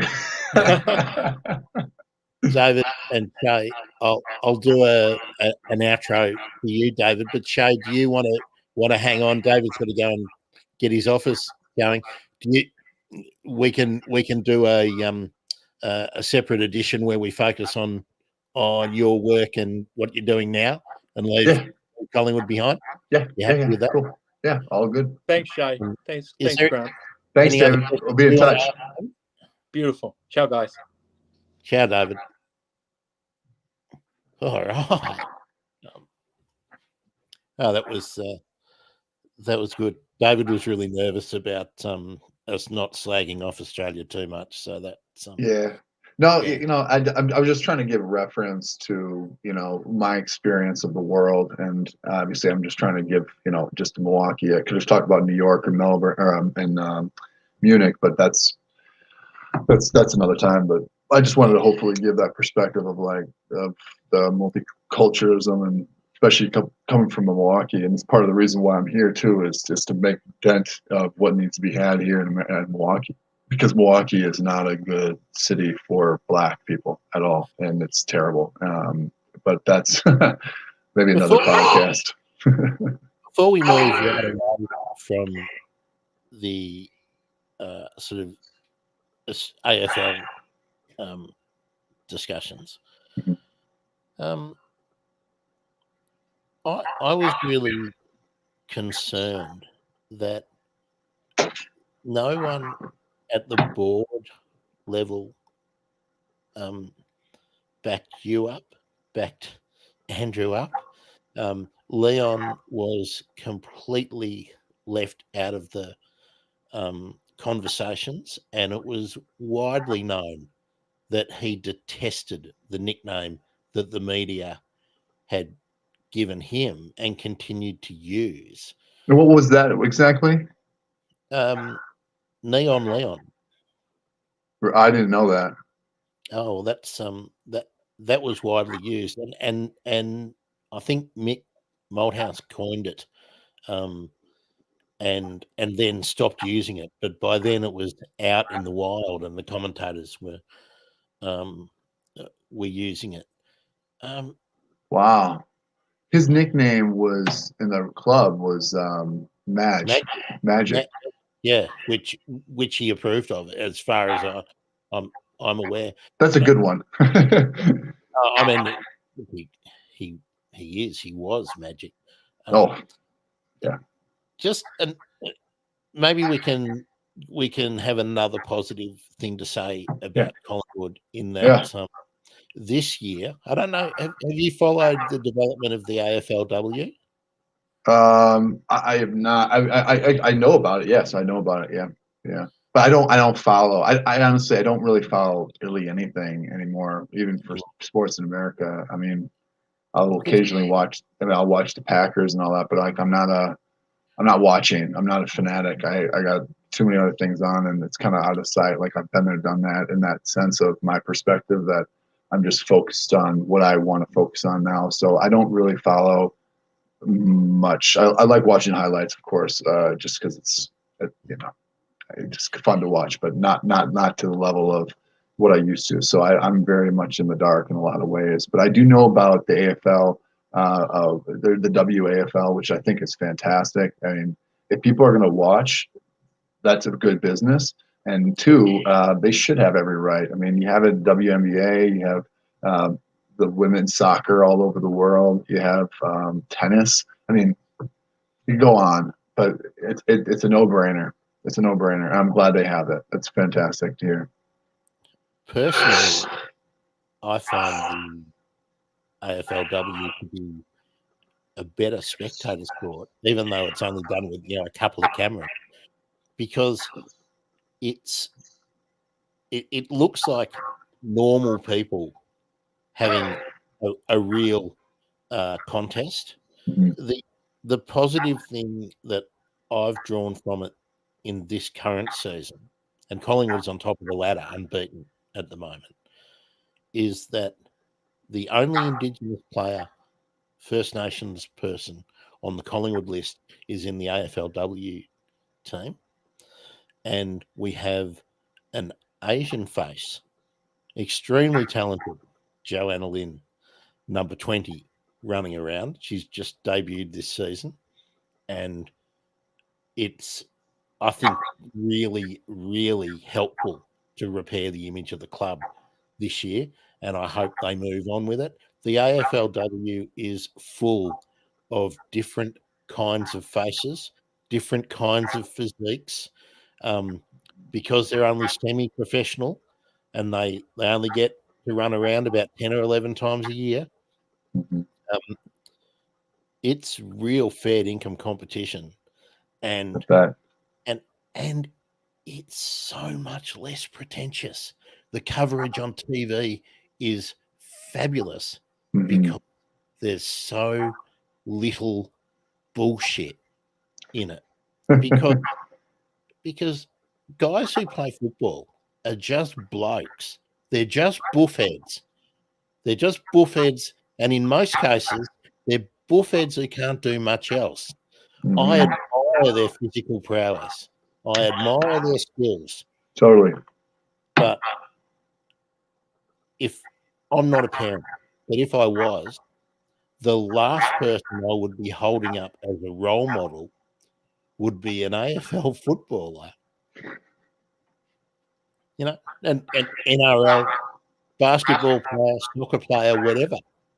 I'm far more likely to say to my kids or any young people I know, the role models in our community are the people who every week deliver Meals on Wheels to pensioners, every week who man the op shops, every week pick up the rubbish alongside our highways and our streams and whatnot. And the people who are out there trying to make other people's lives better. They're the role model. Everyone else is just good at what they've chosen to do. Yeah, absolutely. And you think about, they're a role model for how to be an athlete for that sport. And you can also then say they're a role model of what it takes to be successful or to give yourself the best chance to be successful. But when you say they're just a role model just because of that. It gets a little stale when you cross over to how they are as people. And there are good people, there are great athletes around the world that represent everything that you just said. But that's not what the media wants to say because it's not hot or relevant. They want to keep it to the subject. And so when you hear amazing stories like LeBron James, starting a school and doing all this, that, whatever, it's like, no, this dude's legit. Like LeBron he's the man. Like he's the man on the court, and he's the man on taking care of himself and being loyal to his wife and having a family and being a great father and doing the right thing for social change and doing the right thing for making an impact in the community and doing the right thing with business. Like he's the man. But all the other ones, you could argue, are not the man, but they're very good at what they do. And I think I totally understand what you're saying. And that was one of the things that I recognized when I was an athlete in college, and well, even in high school. When I became even in actually grade school, that's when it started. When I started becoming really popular purely because I was good at sports, as far as outside of my circle of my school and all that, I recognized that I have power. And it felt cool because it's like, wow, this is cool. People know me and all that. They want to ask about me. They want to say, oh, there's Shay, But I knew from my training from my mom and being raised, I was raised as a Catholic, so Jesus was my guy, But it was like to the point where, what really actually matters, like who you are as a person, how you treat the fans. Being a little kid and being first row with baseball and seeing the players be cool with me and other people and the fans and whatever the case was, or signing autographs, I could tell that they were fake. I could tell that they hated it. I could tell that they thought they were better than everyone else. And it's like, you're only better than them only being in that sport or in that field. You're not better than them as a human being. And that's when I recognized, because of my mom's training of drilling it in me, it was like, who's the right person to follow. And so that to me was like, okay, that's who I'm going to be. When I'm a pro athlete and when I'm a college athlete and people are asking for my number or whatever, or my autograph, I'm going to give them time. And I always try to pride myself on always being nice to every fan that came across my way. And I just tried to be a human being, really. It wasn't so much like it was about Shay McNamara. It was just like, be a cool person. They look up to you because they like you because you're part of that team or you're part of that athlete or whatever the case is. But if you're cool with them, that's more power. So I wish every athlete had that perspective. And I think that it's trending to go that way, but it's definitely much better than it was in the past, to say the least. Okay, now we'll pretend that this is a second episode that we're about to go into. So I'll do the corny introduction again. You know what your part is. Yeah. And I'll start by making a comment that you, after we made contact, you gave me a new email address. So have you pivoted your business, and that'll open up the discussion? Yes. So, yeah. Thank you. So let me get into this. I don't know why that didn't work out. I'm sorry. I'm talking to my guy already, so we'll figure it out. So let me just get psyched up to pretend that it's a week from now. Ever wondered what happens when a professional athlete has given it a go and it didn't work out exactly the way that it was planned? Well, stick around. We're about to find out. I'm Grant Williams. And I'm Shay McNamara. And this is not just another podcast. Hi, Shay. Thanks for being with me. It's summertime in Milwaukee, where you're. Tell me about Milwaukee summer. Yeah, you got the jokes, man. You got the jokes. We had 50 degrees. We had 10 degrees Celsius today, so in your face. About 2 weeks ago, a week and a half, actually a week ago, we had negative we had 0 degrees Fahrenheit, which is, I don't even know what it is in Celsius. So we had 2 feet of snow for a good month and a half. It was cold. There's a couple of amazing things about America that I just want to point out before we get serious about your change in career. Let's go through them. 1, temperatures are measured in Celsius.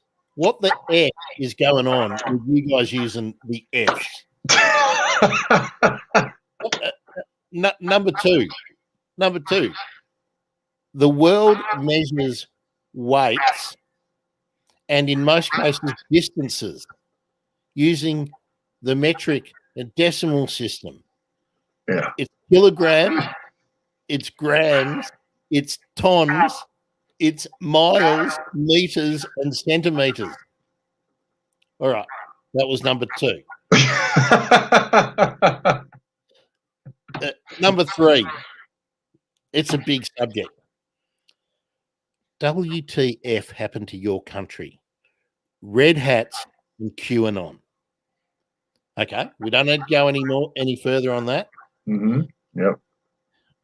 And lastly, recent cultural phenomenon that needs to be explained and apologized for.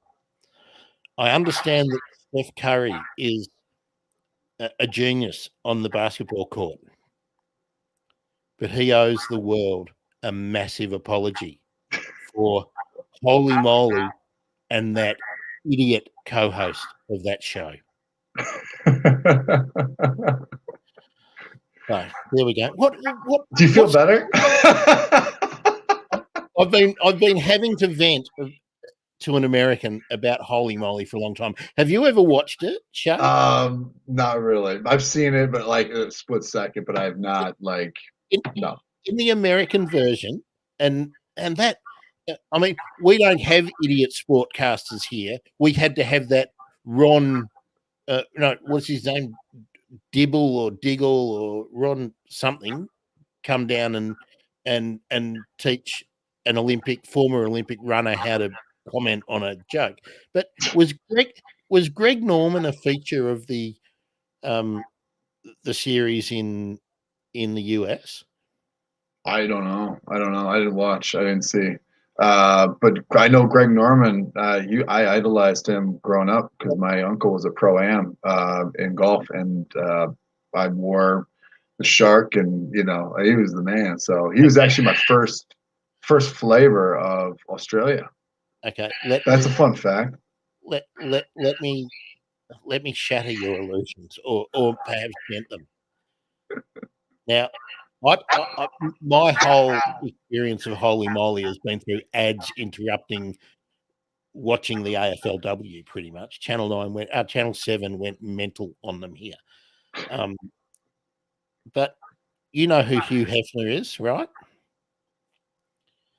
Well, Greg Norman was featured sitting in an armchair wearing a Hugh Hefner style dressing gown with a little table next to him with a stack of old looking books. What the? I don't know who was designing this, but anyway. Sex appeal. I don't know. I mean, he's a good looking guy, I guess. So, man, yeah, I can tell you. Right. Yeah. Frivolity aside, I don't hold you responsible for all of those things. Thanks. If I were king, I'd change it up a little bit. How about that? Well, you might be getting. It's only a couple of days until the Red Hat King's supposed to ascend to the throne, isn't it? And I just read that in Twitter. That's a fun fact. That's going to be good to know. I look forward to seeing that whole thing unfold. Apparently 47% of eligible voters when polled in your country, the richest country in the world, the most powerful country in the world, believe all that stuff. 47%. What's going Yeah. on? I will say that our government is not as, saints and angels as we'd like to think. I think that's fair to say. But some of the things might be a stretch. And if it's not, then, oh my God, what's going on? But until then, it doesn't look pretty for just a proper conversation and to have a civil conversation. And that's just not working out too well from us. We don't know how to communicate. We don't know how to disagree. It's not ideal, the situation right now, to say the least. Well, let's get serious. Yeah. I've invited you in to have a chat because you were a successful college athlete in the American system playing basketball, and then you were invited down to have a crack at our Indigenous sport, however it evolved, AFL, and you spent the best part of 4 seasons in the most iconic club in Australia. But as often happens, when you're pretty bloody good, but not at the absolute elite level in that particular sport, wheels turn and you got cut. Yep. And actually, I don't think they actually cut you. I just think that they don't select you for the next season. Yeah. I think Yeah. I think that's how it works. They just say, "Oh, sorry, Shay, you weren't picked up in the draft." That's kind of how it went. There was more words to it, but yeah, that was yeah. So you weren't off the contract. You've been here for a while. You were here with your partner, and we covered all that in a previous episode. But you made a shift into business, and that's why I want to talk to you about that, how you did it, and whether you had some other sort of options in front of you that former sports people typically go into, like the media or promoting nutrition supplements and all that kind of stuff. Tell us about the departure from sport and your pathway into becoming a leader in business. Yeah. Thanks for all of that. So towards the end of my career with Collingwood, I had great conversations with our sports psych named David Stiff. He actually played the Chewbacca backup. Fun fact, but he had a great college basketball and professional basketball career, and he was definitely somebody I really needed for my own, mental health, to say the least, to somebody to relate to, because it was still new for him too with footy, and so we both were like birds of a feather, to say the least. Because when he first started, that was my first year too, and his first year, so it was really cool to have that experience with him. What I did with that conversation with him was he asked me what I wanted to do with my life after this is all said and done, assuming I play forever, and then eventually my legs, can't work anymore, and I have to, utilize my brain and smarts and wits and all that. What do you want to do? And I said, well, in college I studied social work and psychology, and the reason is because I was raised with my father having some issues, to say the least, and I realized that there's a major impact in that in his own life, and then my life, and all the relationships that he had in his life, and I figured, why would I inherit a body that is part of this family that had this experience? There's got to be a reason. There's got to be a purpose for this. And as I had those conversations in my mind for my whole life, I was like, I'm supposed to help people in their life. I'm in need to help. I need to help myself first, but I also need to help other people in some capacity, whichever angle that is, that my heart really pulls me to do. And so when I articulated all that stuff and more, he said, "Do you know what life coaching is?" And I said, "I've never heard of life coaching, and I think I can put two and two together, but I don't really know." And he goes, "I think this might be something for you. I think this might be something for you." And so he gave me a link to just check out. I obviously Googled it as well, and then I realized why I really came down to Australia was actually to be introduced to life coaching. In all honesty, I would never have known life coaching without him. And so he was a major integral part of my journey in my life, and just from that conversation. So when I had that understanding of like, oh my God, there's really a reason why I'm actually playing ball, and it's not to be, the Brownlow athlete that I thought I could have been.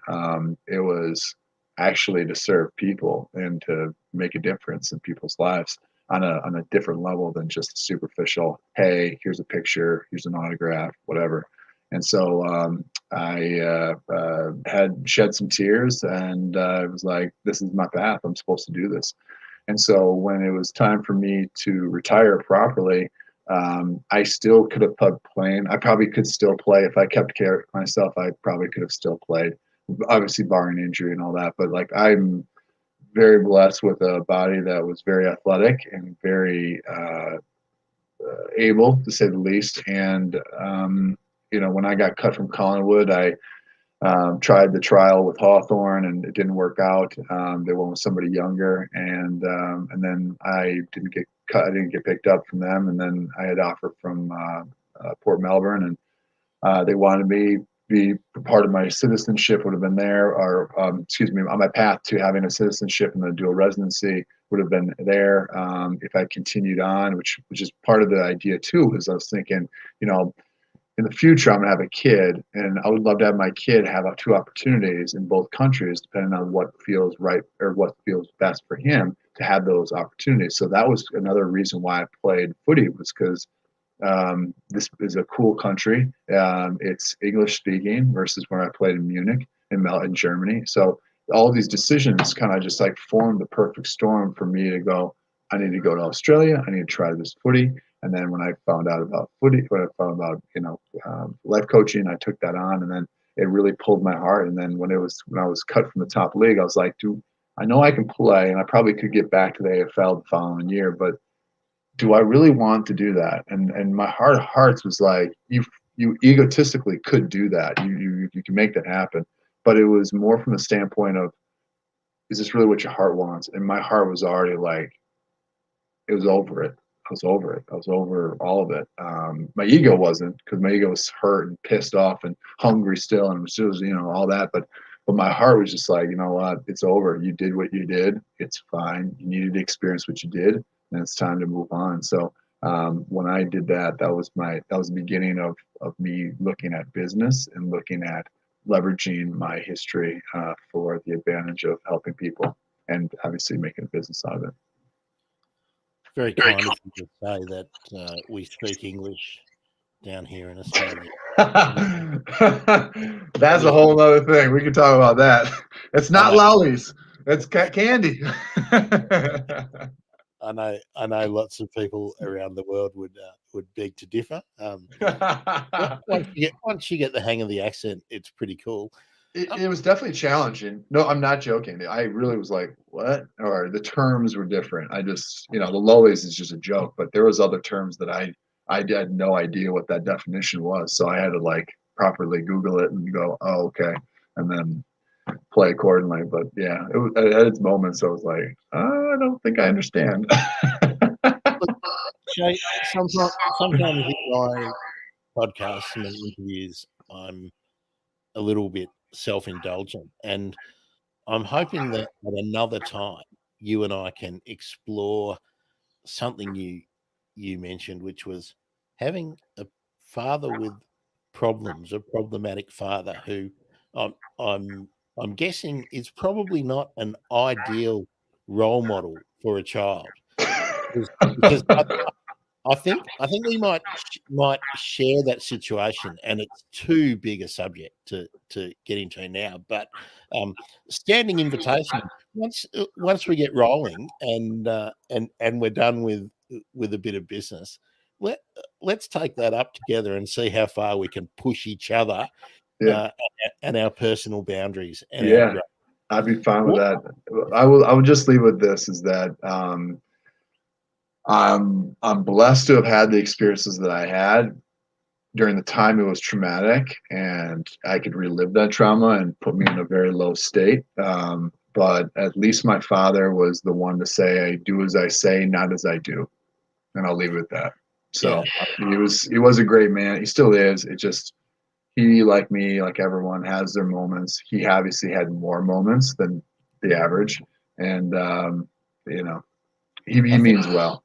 But it definitely was the struggle at times, to say the least. I think it says a lot about you that you've recognised that you need to be different, and you need to find those things within you that make you different to be a better Shay. And I can relate to that, and that's what I'd like to explore at another date. Yeah. Sounds good. You've mentioned you use the term life coach. What is a life coach?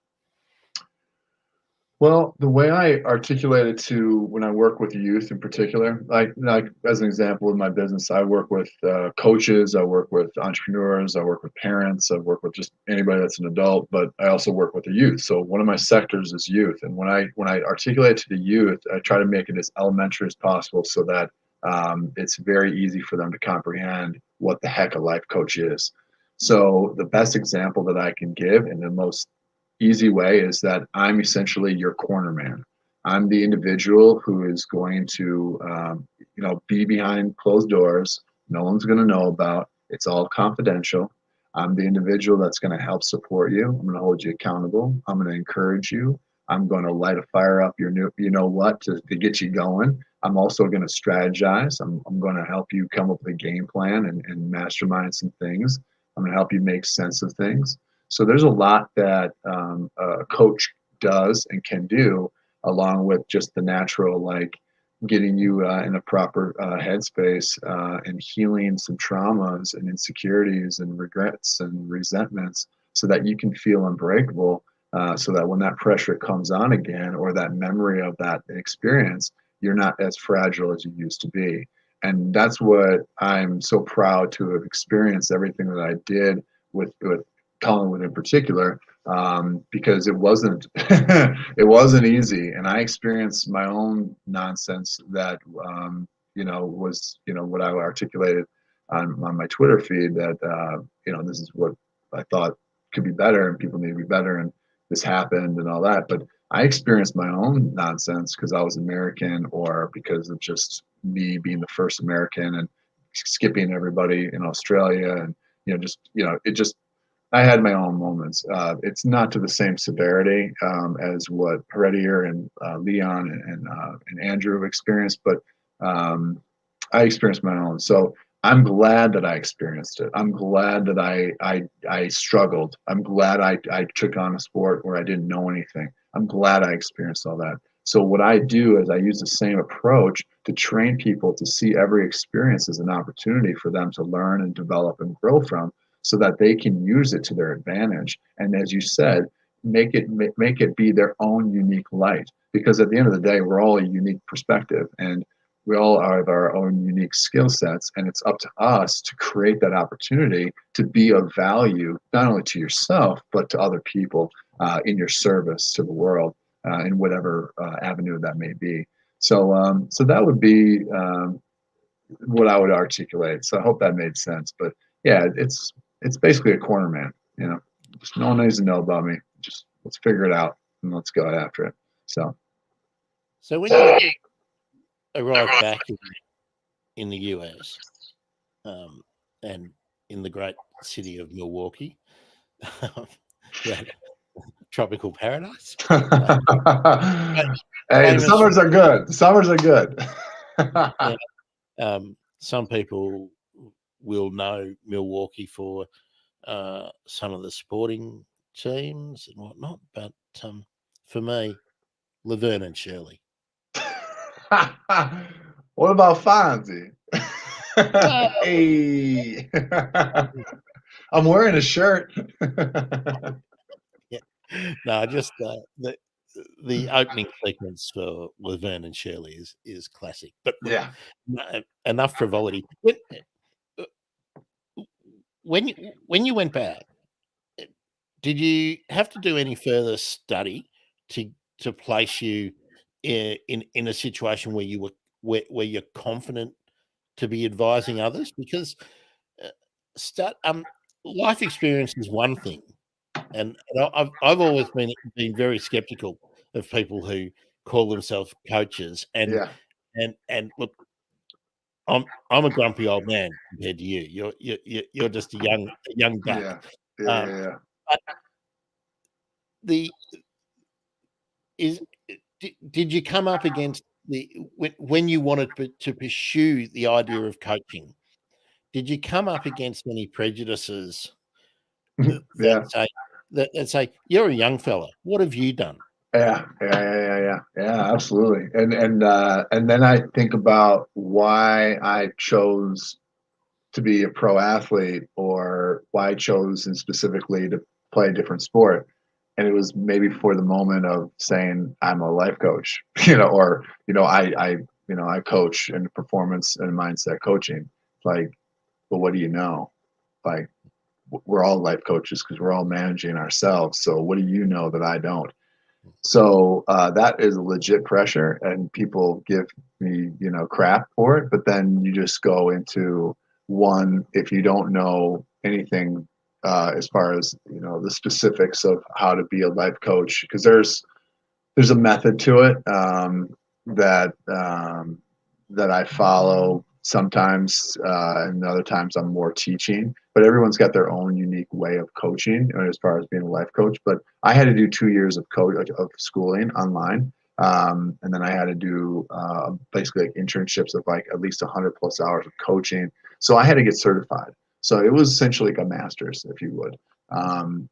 So yeah, that was during when I was actually towards Man of Collingwood, and then that year off, I actually stayed in Australia till basically the end of 13, the season of 13 with AFL. I obviously wasn't playing, but I was still in Australia, so I left in that September, and then I came back home, and then I started my life that I've been living here for whatever the math is, 8 years, 7 years.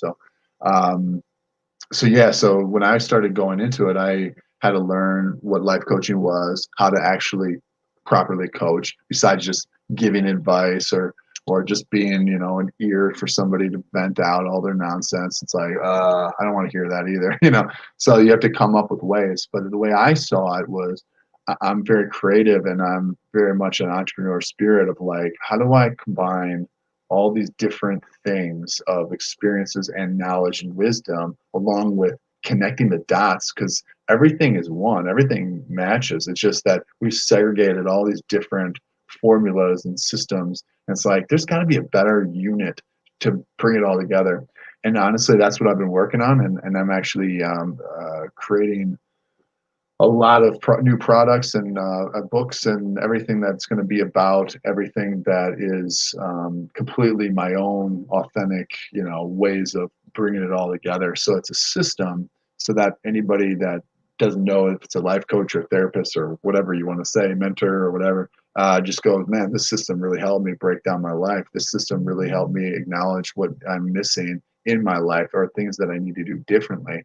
And how am I going to systematically do that? How do I be in a high state? How do I train myself to have these skill sets that I want, but I'm not good at because of X, Y, and Z? So these are all the things that I had to figure out myself, and all the things that I was up against, especially at the beginning, because I was like, what am I doing? I don't even know what life coaching is. And I want to do life coaching, but I knew my heart was like, no, you have to do life coaching. It was a deeper, like a soul feeling, if you would. But yeah, so to answer your question, yes, I got plenty of what do you know and all that stuff, and and I deserve it. Everyone deserves it. It's like, what do you know? Usually the most messed up people I've ever met in my life are therapists. And I said it.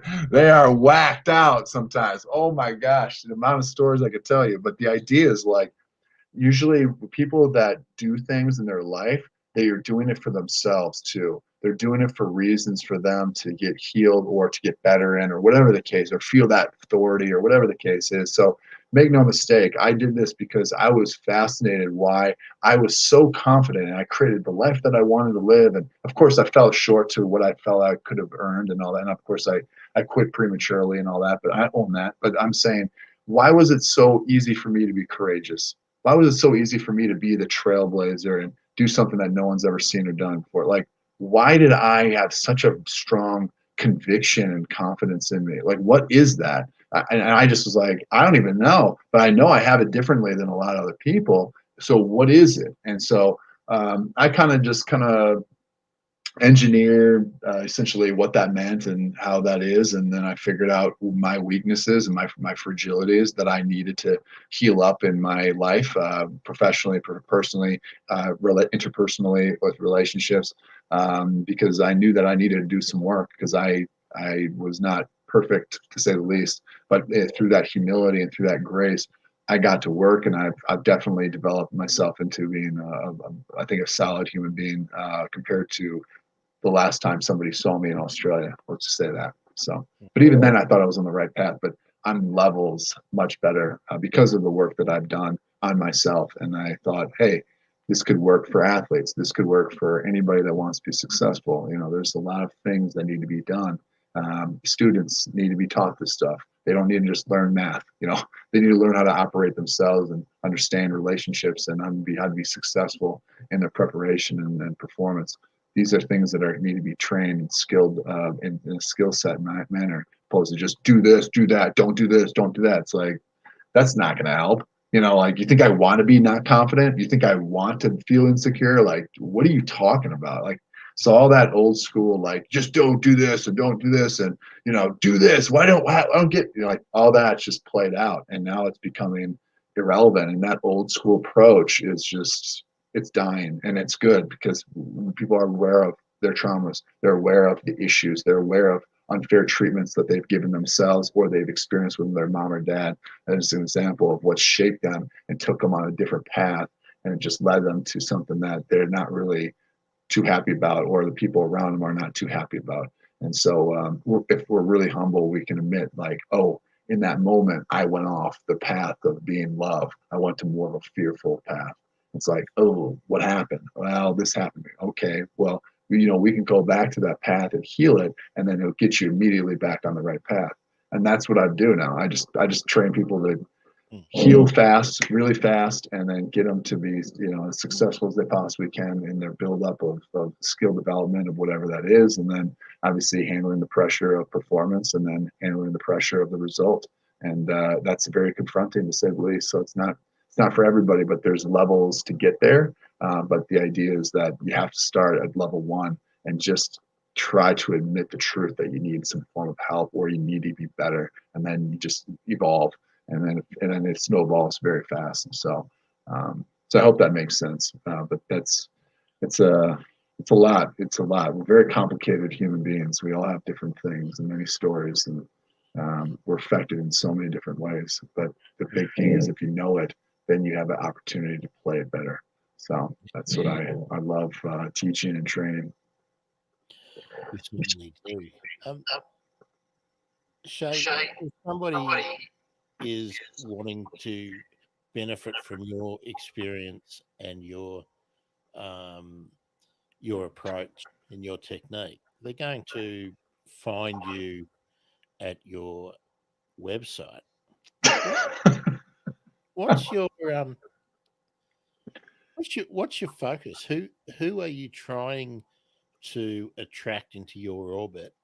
And who are the people that you want to work with? Well, I want to work with everybody. No. Of course, I want to work with everybody, but that's not realistic. What I've decided is, and I know the subtle joke that you gave me was that on my old website of shaymcnamara.com, I still have it. The email is not working correctly. And so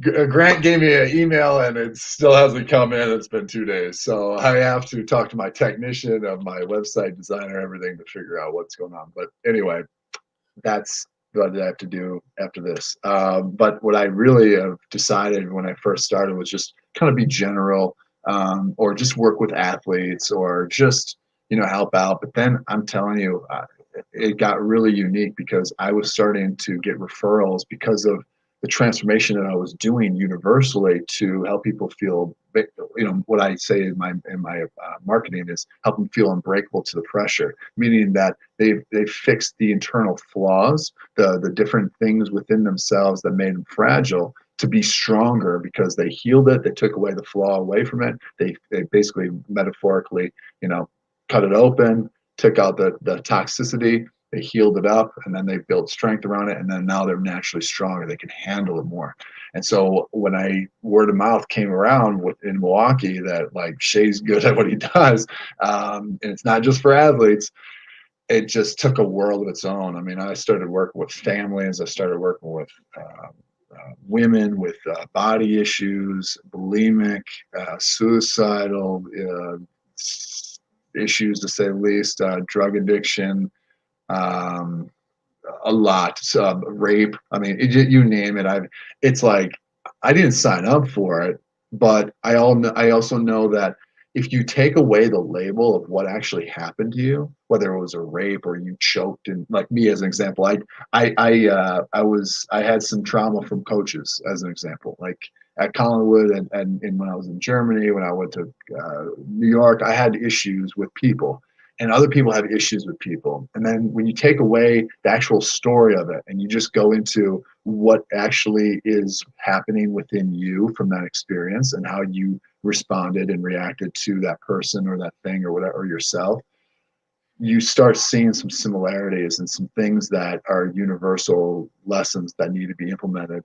And then word of mouth just came about, and I just became like just all this, guy that can handle anything, and I got great results, which is fantastic. But as far as like a business model, it's like, how do I say all that? Like, I've worked from everything that I said to you to, an athlete or a pro, and it's like, what? So what I've realized is that I need to separate and stop saying it's just Shay McNamara. I don't want like the Tony Robbins approach. I wanted to make it under my business, which is Diamond State of Mind. The diamond actually was from my nickname at Collingwood was Big Diamond. Big because I'm big, but diamond for diamond in the rough. And so I use the metaphor of the diamond for individuals to see themselves in their brilliance, understand that they have to handle pressure and they have to be on the right path in order to reach that success. So, and then the whole unbreakable, fragile, all that, that's the mindset stuff. But the idea is that, or mindset therapy, healing, all that, that's one side. But then the building blocks of, cleaning it up, fastening it up, and making it this brilliant cut diamonds. Like, we all want that in our own unique way. And not everybody wants to be a billionaire, and not everybody wants to be, living off the land. But some people want all of that and in between. And there's no judgment. It's just what you want. But are you on your path to receiving it or sustaining it? And that's where it gets a little, confronting, to say the least. So when it came to me with coaching, I thought, well, if I'm going to do this, I need to honor that I can handle all these different things, but I need to put it into a bigger environment, not about Shay, because it's not about me, and I don't care about, the glory of that stuff. It's all about what it is. What is the brand? So what I've approached, and I'm in the middle of changing the website with all the marketing and all the other stuff and the social medias and all that approach, is putting it under Diamond State of Mind, and having Diamond State of Mind, just like the diamond has a bunch of different facets. I'm going to have athletes. I'm going to have parents. I'm going to have leadership. I'm going to have schooling. I'm going to have all these different subjects that I've worked on, but in different little niches, and they're all going to have their own social media platforms. And then that way I can still touch on all of them, but I'm also able to hire people or work collaborative with individuals that are in those specific niches, so that it's not just Shay doing all the work. It's Shay's business, Diamond State of Mind, representing something that anybody and everybody can identify and get served in that capacity. So that's what I'm shifting to. So it's a different model, and it's everything that everyone doesn't really like as far as the marketing gurus and all that. But the way I'm setting it up is it can be had, and so I'm trying to be a trailblazer in the personal development and kind of be I'm trying to have it be the one-stop shop for any of the needs. It's just that you have to go in the specific niche of like an athlete or whatever, coaching, leadership, parenting, entrepreneurship, what relationship, couples, what all that. They all can be in its own little different niche. So it's all the same stuff. It's just those specific niches, and then I can collaborate with individuals who are much better individually in that specific niche than I am, and that can help them get business and help them serve more people, and everybody wins. So that's been my approach, and that's the model that I've been going with, and it's been developing well so far. I'm sure when you spent the time you did in Australia, you probably came up against the Australian tendency to be a bit cynical. No, not at all.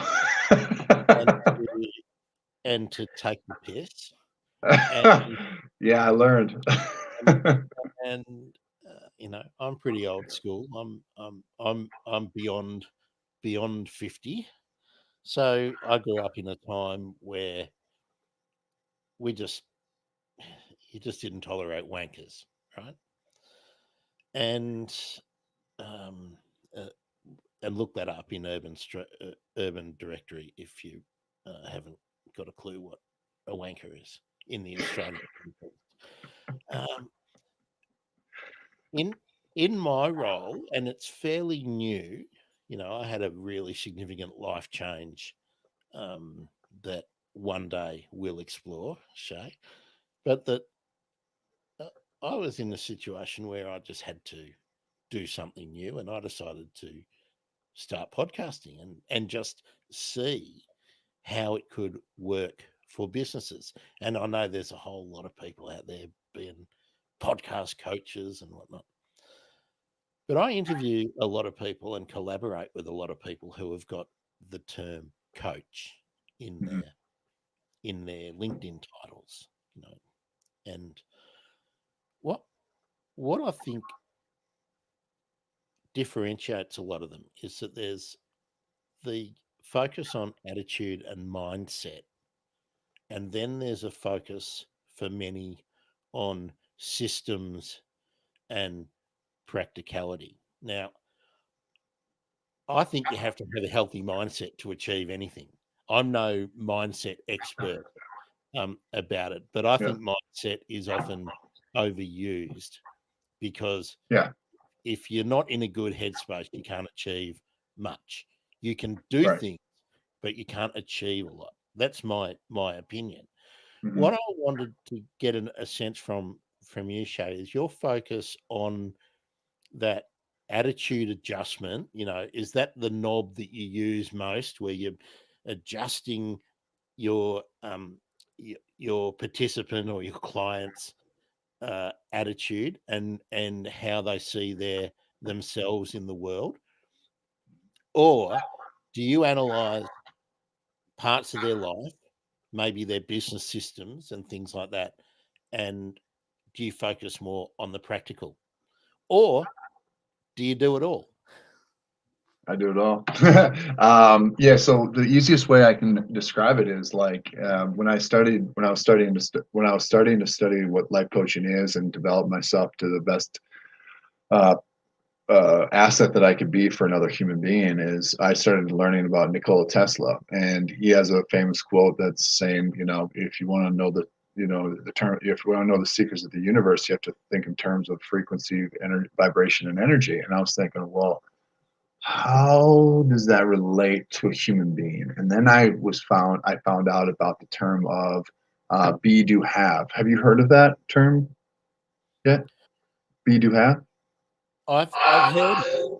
I'm not sure that my slant on being and doing and having will be the same as yours. I'll be interested to hear what your takeaway is, and then maybe if you're interested, I'll give Yeah, you. I would love to. So basically, for anybody that doesn't know or ever heard that, it's in order to have what you want to. Or I'm trying to do what's right to your vision. In order to have what you want to have, you must do what you need to do to earn it. But in order to do what you need to do, you need to be who you need to be to literally perform that character of what that character does.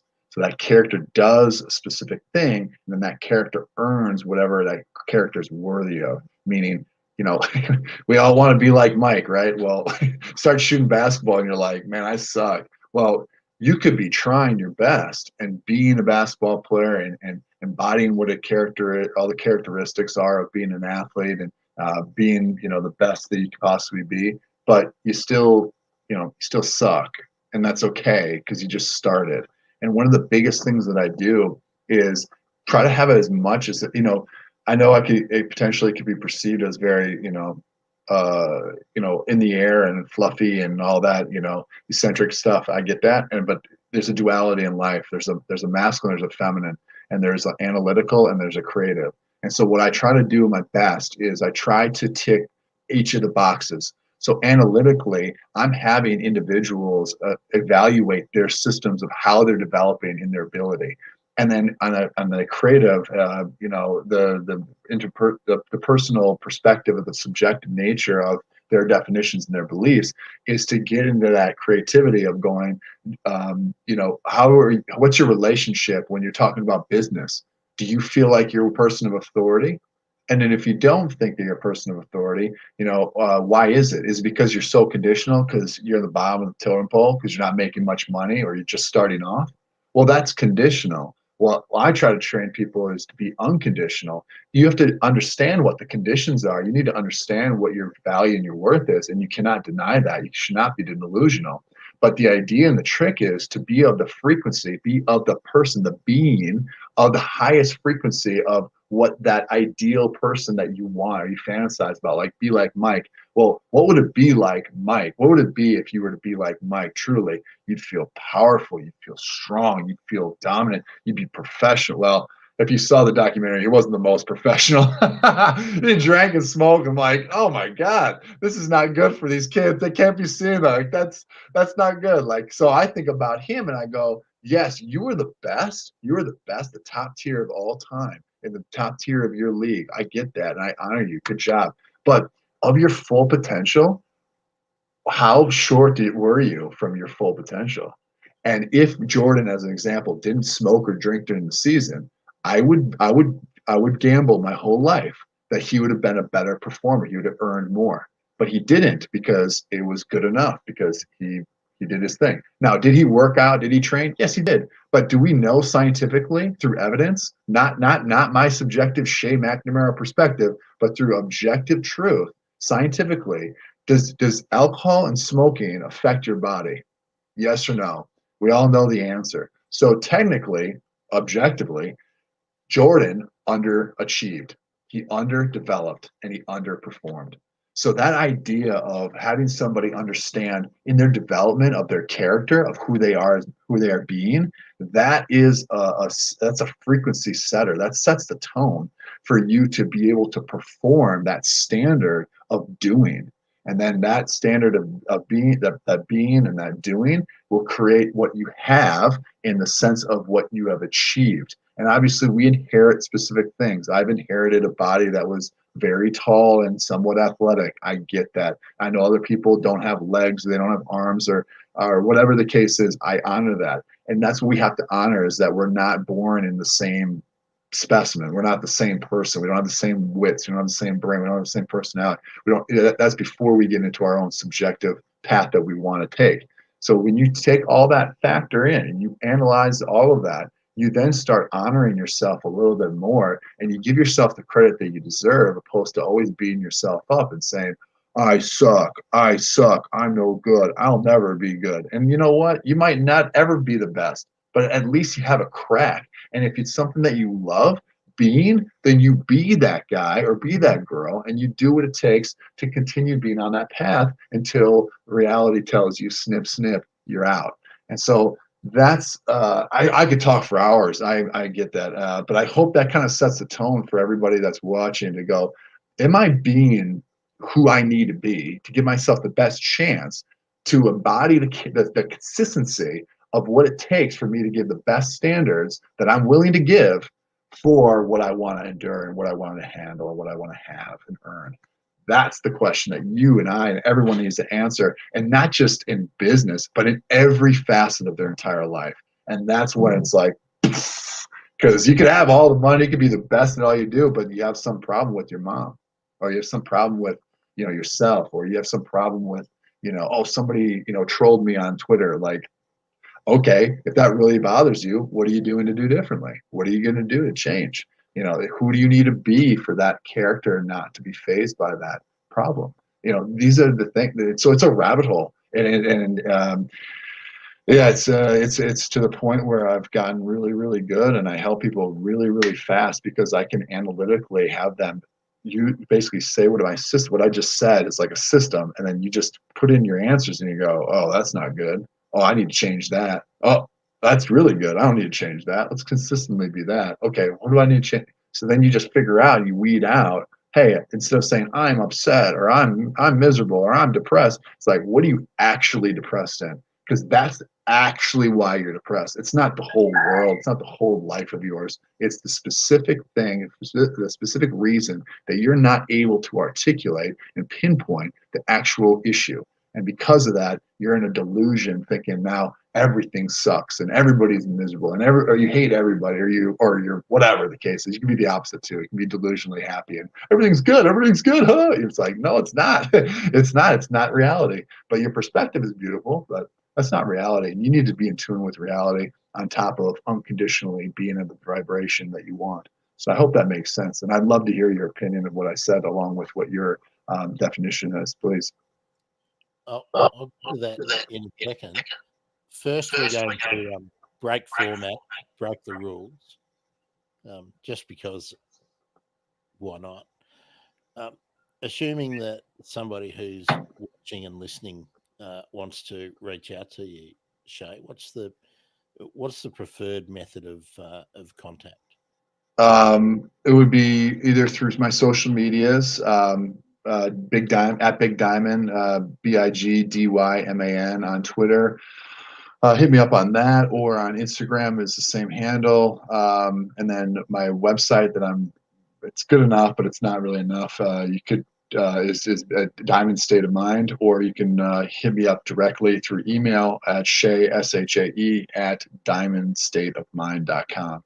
That would be the best. And I'm working on the whole systems and everything, so it's kind of in the work process, but it's good enough. So that would be the best way. I wanted to get that in there because thank you. I appreciate that. Thank you. A lot of times people don't go to the end and that bit gets missed out. So yeah. and that's really why we're on, to see if we can catapult your career in some small way. Now, a lot of life coaches and business coaches, because I tend to conflate the two because there's a whole lot of crossover depending on what's being worked on. Talk about success, and they talk about achieving, but those things are really, really subjective. And I know that my definition and my internal gauge of success is vastly, vastly different to most people. And that's only happened through personal growth and being aware of how stress and chasing some of the other things that people regard as being an indicator of success can do to a person. So I kind of rejected all of that, but I don't reject other people pursuing whatever it is that they want to. So to make this relevant for people watching and people listening. What do you think you are best at helping an individual achieve to modify their mindset? What are you really particularly gifted at? What's your coaching superpower? Simply put, to help them be authentically free again. And that's a very big umbrella, and you can dissect it more, but it's feeling free and essentially handling pressure. And so when I say I'm going to help, my client feel unbreakable, I really mean it. And that doesn't mean that they're literally unbreakable or that pressure or things don't affect them. It just means that they're more free to handle and be willing to say, bring it on. And even if they do get phased by it, even if it's for a second or a couple minutes, they're able to course correct and get back on their authentic path to the path they want to live on, that who they want to be and what they want to do and what they want to have. It's an ongoing cycle of, it's not a be, do, have, because you're always being, doing, and having in every specific moment of time. And it's only up to you to hopefully dissect what's actually going wrong within that cycle. Because as you're going down the cycle, there's something that's not being had with who you're being, or not being had with what you're doing or not doing. And there's also something that could be not being had with what you're using and utilizing in your assets and your skill sets, along with what needs to be worked on. So there's a lot of things. So the idea is helping people feel free, helping people feel authentically themselves is first and foremost the number one thing that has to happen, regardless of whatever that is. And that's why I got those individuals to talk about their experience with being raped, or their bulimic, or body issues, or their issues with their mom and dad, or how they just always choke under pressure and they can't perform, or whatever the case is. They're not confident.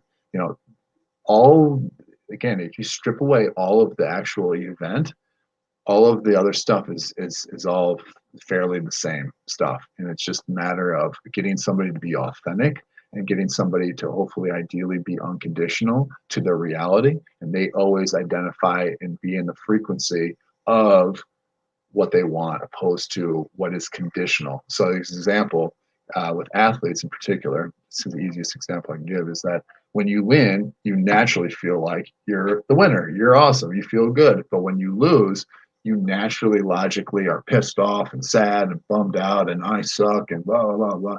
But the idea is that, in life, you're probably going to lose more than you win. If you really are challenging yourself, you should lose a lot more than you win. It's just the way it's going to go. And if you can't handle losing, and you can't identify the fact that losing is part of the battle to win, then you're in a form of delusion and you're not in reality.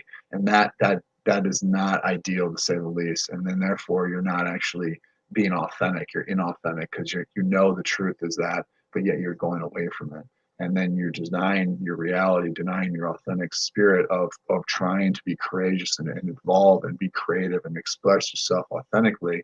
And you're holding it back to protect yourself so you don't feel like a loser again, when you're being exactly what a proper loser definition is. It's not the actual result. It's being a loser, somebody who's cowardly and not taking the actions needed to do what it takes to then have what you want. So it's very unique when you actually define what actual a loser is, because we're all afraid of being a loser in whatever identity or whatever path we want in our lives. But once you identify and figure out, am I afraid of actually losing, or am I afraid of trying my best and then failing, or is it I'm just afraid of actually being a winner, or I'm afraid of being a loser, but when they actually are properly, more or less, being a loser in who they are. And I'm telling you, for firsthand experience, I've acted like a loser a lot, and I recognize that when I was acting like a loser, it was not authentic, and it was because of some logical fear that I had in my rationale to keep myself safe. But I was in the embodiment of everything that I didn't want. And I thought that hiding in that embodiment of being a loser was actually going to protect me from being a loser, when actually the reality was, you're a loser. You're not acting like a winner. You're not being a winner right now. Who is a winner? What would a winner do right now? Shay would take action. He would do the necessary things. Well, in order to do what you need to do, you need to be who you need to be. So I hope, again, this be do have makes more sense now. But that's essentially the nutshell, and that's where it's like, there's just so many different identities that we hold. We have so many different interests we hold. But again, it's just getting to that authentic spirit. And if you can embody that authentic spirit, you're attacking life, and you're living freely. It's like what you did with the podcast. If I said, "Oh, you're never going to be the biggest podcaster in the world," would you still do it? And to your credit, you're going, I might not ever be the biggest, but you know what? I fucking love it. I love it. I love doing podcasting. I love meeting new people. I love speaking. I love expressing myself. You're being a podcaster. You're doing what podcasting does, and you're having the success that you are. Is it the whole 100% success that every superficial person wants, to be the number one guy like a Joe Rogan? Well, not yet, but you're on your path to it. If you end up close to it, then that's a win, right? But even if you don't, like me with footy, you still had a crack, and you still lived authentically, and you did it, and you gave your best. That's what you want to feel on your last breath when you die, or when your head hits the pillow at night and go, how did I live today? Was I acting like a winner or a loser? Yeah, I admit I was acting like a loser here and here and here, but you know what? I was acting like a winner here too. So it's always it's always a balance, but usually we're trying to get away from the balance to imbalance of saying I'm more of a winner than I am a loser, and that takes time, unfortunately, at times for some people. But sometimes it's just like that. You just wake up and you're like, forget it, I'm going. Let's go. Just like what you did when you decided to do podcasting. So yeah, it's awesome. So Shay, I think I've identified what your superpower might be for the perfect client who is a high performance athlete, or someone who's interested in physical performance generally. And building resilience might be what I would term your superpower. That's what comes to me from the conversation we've had so far. Now, I want to encourage people to check out your Twitter feed, because when it comes to establishing a relationship with someone like a coach or a mentor, you get a really good idea about who they are in those unguarded moments when they fire out some comment.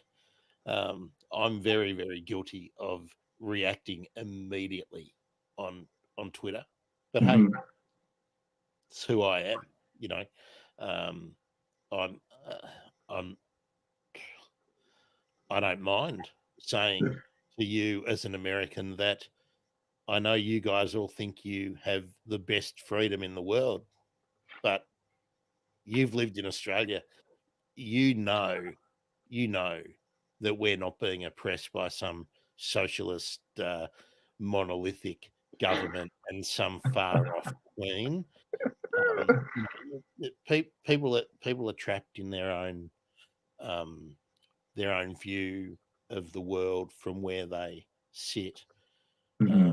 So I think you've got hello, Mrs. Shea. I reckon, was that you getting the wind up? No. I was just looking at the lights. I'm like, I gotta turn on the lights. It's getting dark here. I reckon people can benefit from looking you up, because you've got that American, Midwestern, not big city attitude, but you've experienced professional life in Germany, and you've experienced the pressures of professional life where you're being judged by your achievement in the moment in New York. Mm-hmm. Yeah. And of course, you've been in probably the toughest sporting environment, I think, in the world. Perhaps the EPL might rival the AFL in Melbourne in terms of the individual scrutiny that every individual at every club finds themselves under, just because we're so over the top about our relationship with football in this city. Yeah. So I think any sports person who is looking for an edge, who can't afford the rates of an Olympic gold medalist or something at the moment, could do well to look you up. Mm-hmm. Now, we've sort of got to the end of our time, but I know you haven't listened to my podcast before, but I always end with the same question. And my guests up until now have been extremely forthcoming and generous in their answer. And I want you to answer it outside of the context of your relationship with your now wife. Okay. Yep. What is the best decision that you ever made?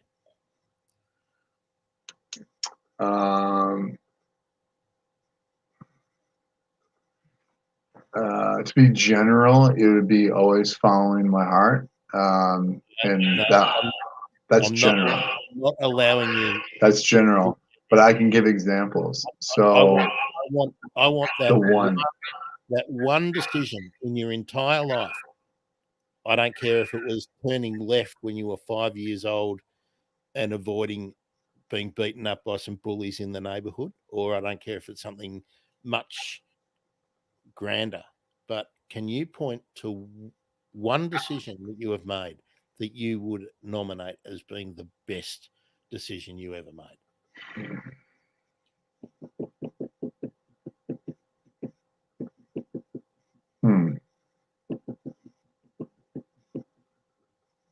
I'm going to answer it, but hear me out with this whole love, follow the heart.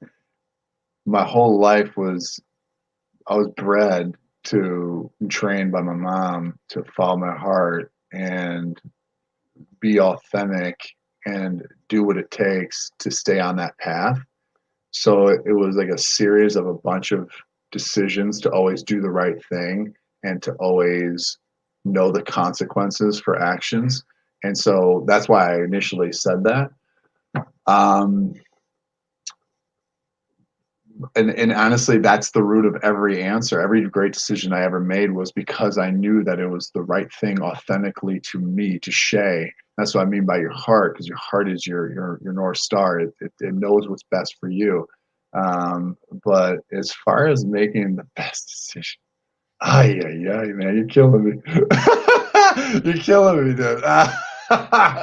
Oh my God. I think what set the tone. I mean, I could go on. This is a big question. I think I write a book on this. This is great. I really like this one. I think what set the tone for me to take it to the next level was after my college career. I didn't have the greatest senior year that I envisioned. That's a whole other story. But the idea was that I left school and I put it in my mind that I was going to be a pro athlete and I was going to get a team to pick me up. And I acted as if I was being a professional athlete before it was even in the realm of reality to sign a contract. I was of six athletes or five athletes of my senior class that were on scholarship, playing the whole works. I was on paper the worst, and somehow, some way, I got picked before all of them. But I have to attest to the fact that I chose to basically forget what anybody else thought, forget my conditional mind of saying I'm not worthy, because technically I wasn't really the best. I didn't have the best, year going into my professionalism. But I decided to act in accordance to what it would take for me to be the best that I could be. And from there, it just created this energy of conviction and this energy of this is who I am and this is what I do and this is what I'm going to earn. And that set the tone for me and my success because right when I got home, I started training like I was a professional athlete. I did everything I possibly could to give myself the best chance to get found out and get a team to pick me up. And when I finally got that opportunity to go play in Munich, I cried and cried and cried because it was like I did it when no one else, everyone laughed at me, everyone thought I was a joke. And I could say the same thing when I decided to do footy. That was a major integral part. But what set the tone for me was to take to the next level, not just like, I want to play and get a scholarship. Like, it was just easy for me to get a scholarship. I didn't have to try. It was just, I mean, I tried, don't make no mistake, but like, it wasn't that hard. It was easy. But to get to be a pro after the season that I had, that took courage. So that set the tone of who Shay McNamara is. The people that know me prior to this podcast, the people that knew me when I was in grade school, high school, college, that was my moment of going, this is who I am and this is my establishment. And that's essentially the energy that I'm trying my best to embody in everything that I do now in all my endeavors, is that this is who I am. This is what I do, and this is what I earn. And that's what I mean by the whole be do have on another level too. So it's just like, I'm going to make it happen. And I had the confidence that I believed that I could be it. I trusted that I could do it, and I had faith that I was going to have it. And I did it. And so that was the moment that really set the tone for me to take me to a more serious level of going, you're not a kid anymore. You're a man, and you're going to have to pay your own bills now. Go figure it out. So that was my moment. So, but yeah, then you can go into the footy world and all that other stuff too. And my wife, but we'll leave that another time. Well, Shay, as darkness descends, yeah, in Milwaukee, thanks for being part of not just another podcast. I hope that you've enjoyed yourself. I did. This is awesome. Thank you so much for this opportunity. I've certainly enjoyed getting to know you better, and I hope that we have some listeners and some viewers who take you up on the opportunity to work with you in your future endeavors, as I'm going to call you a high performance. Whatever you want to do. And what's the website again, Shay? It's Diamond State of Mind. You could see me as Shay McNamara, as you see.com. That's an old version, but the new version that I'm working on right now is called diamondstateofmind.com. And that will have a lot more new stuff. Above my head there is Shay's Twitter handle, and he's findable on you can find me. I've been Grant Williams. And I've been Shay McNamara. And this has been Not Just Another Podcast. Thanks, dear listener. Thank you.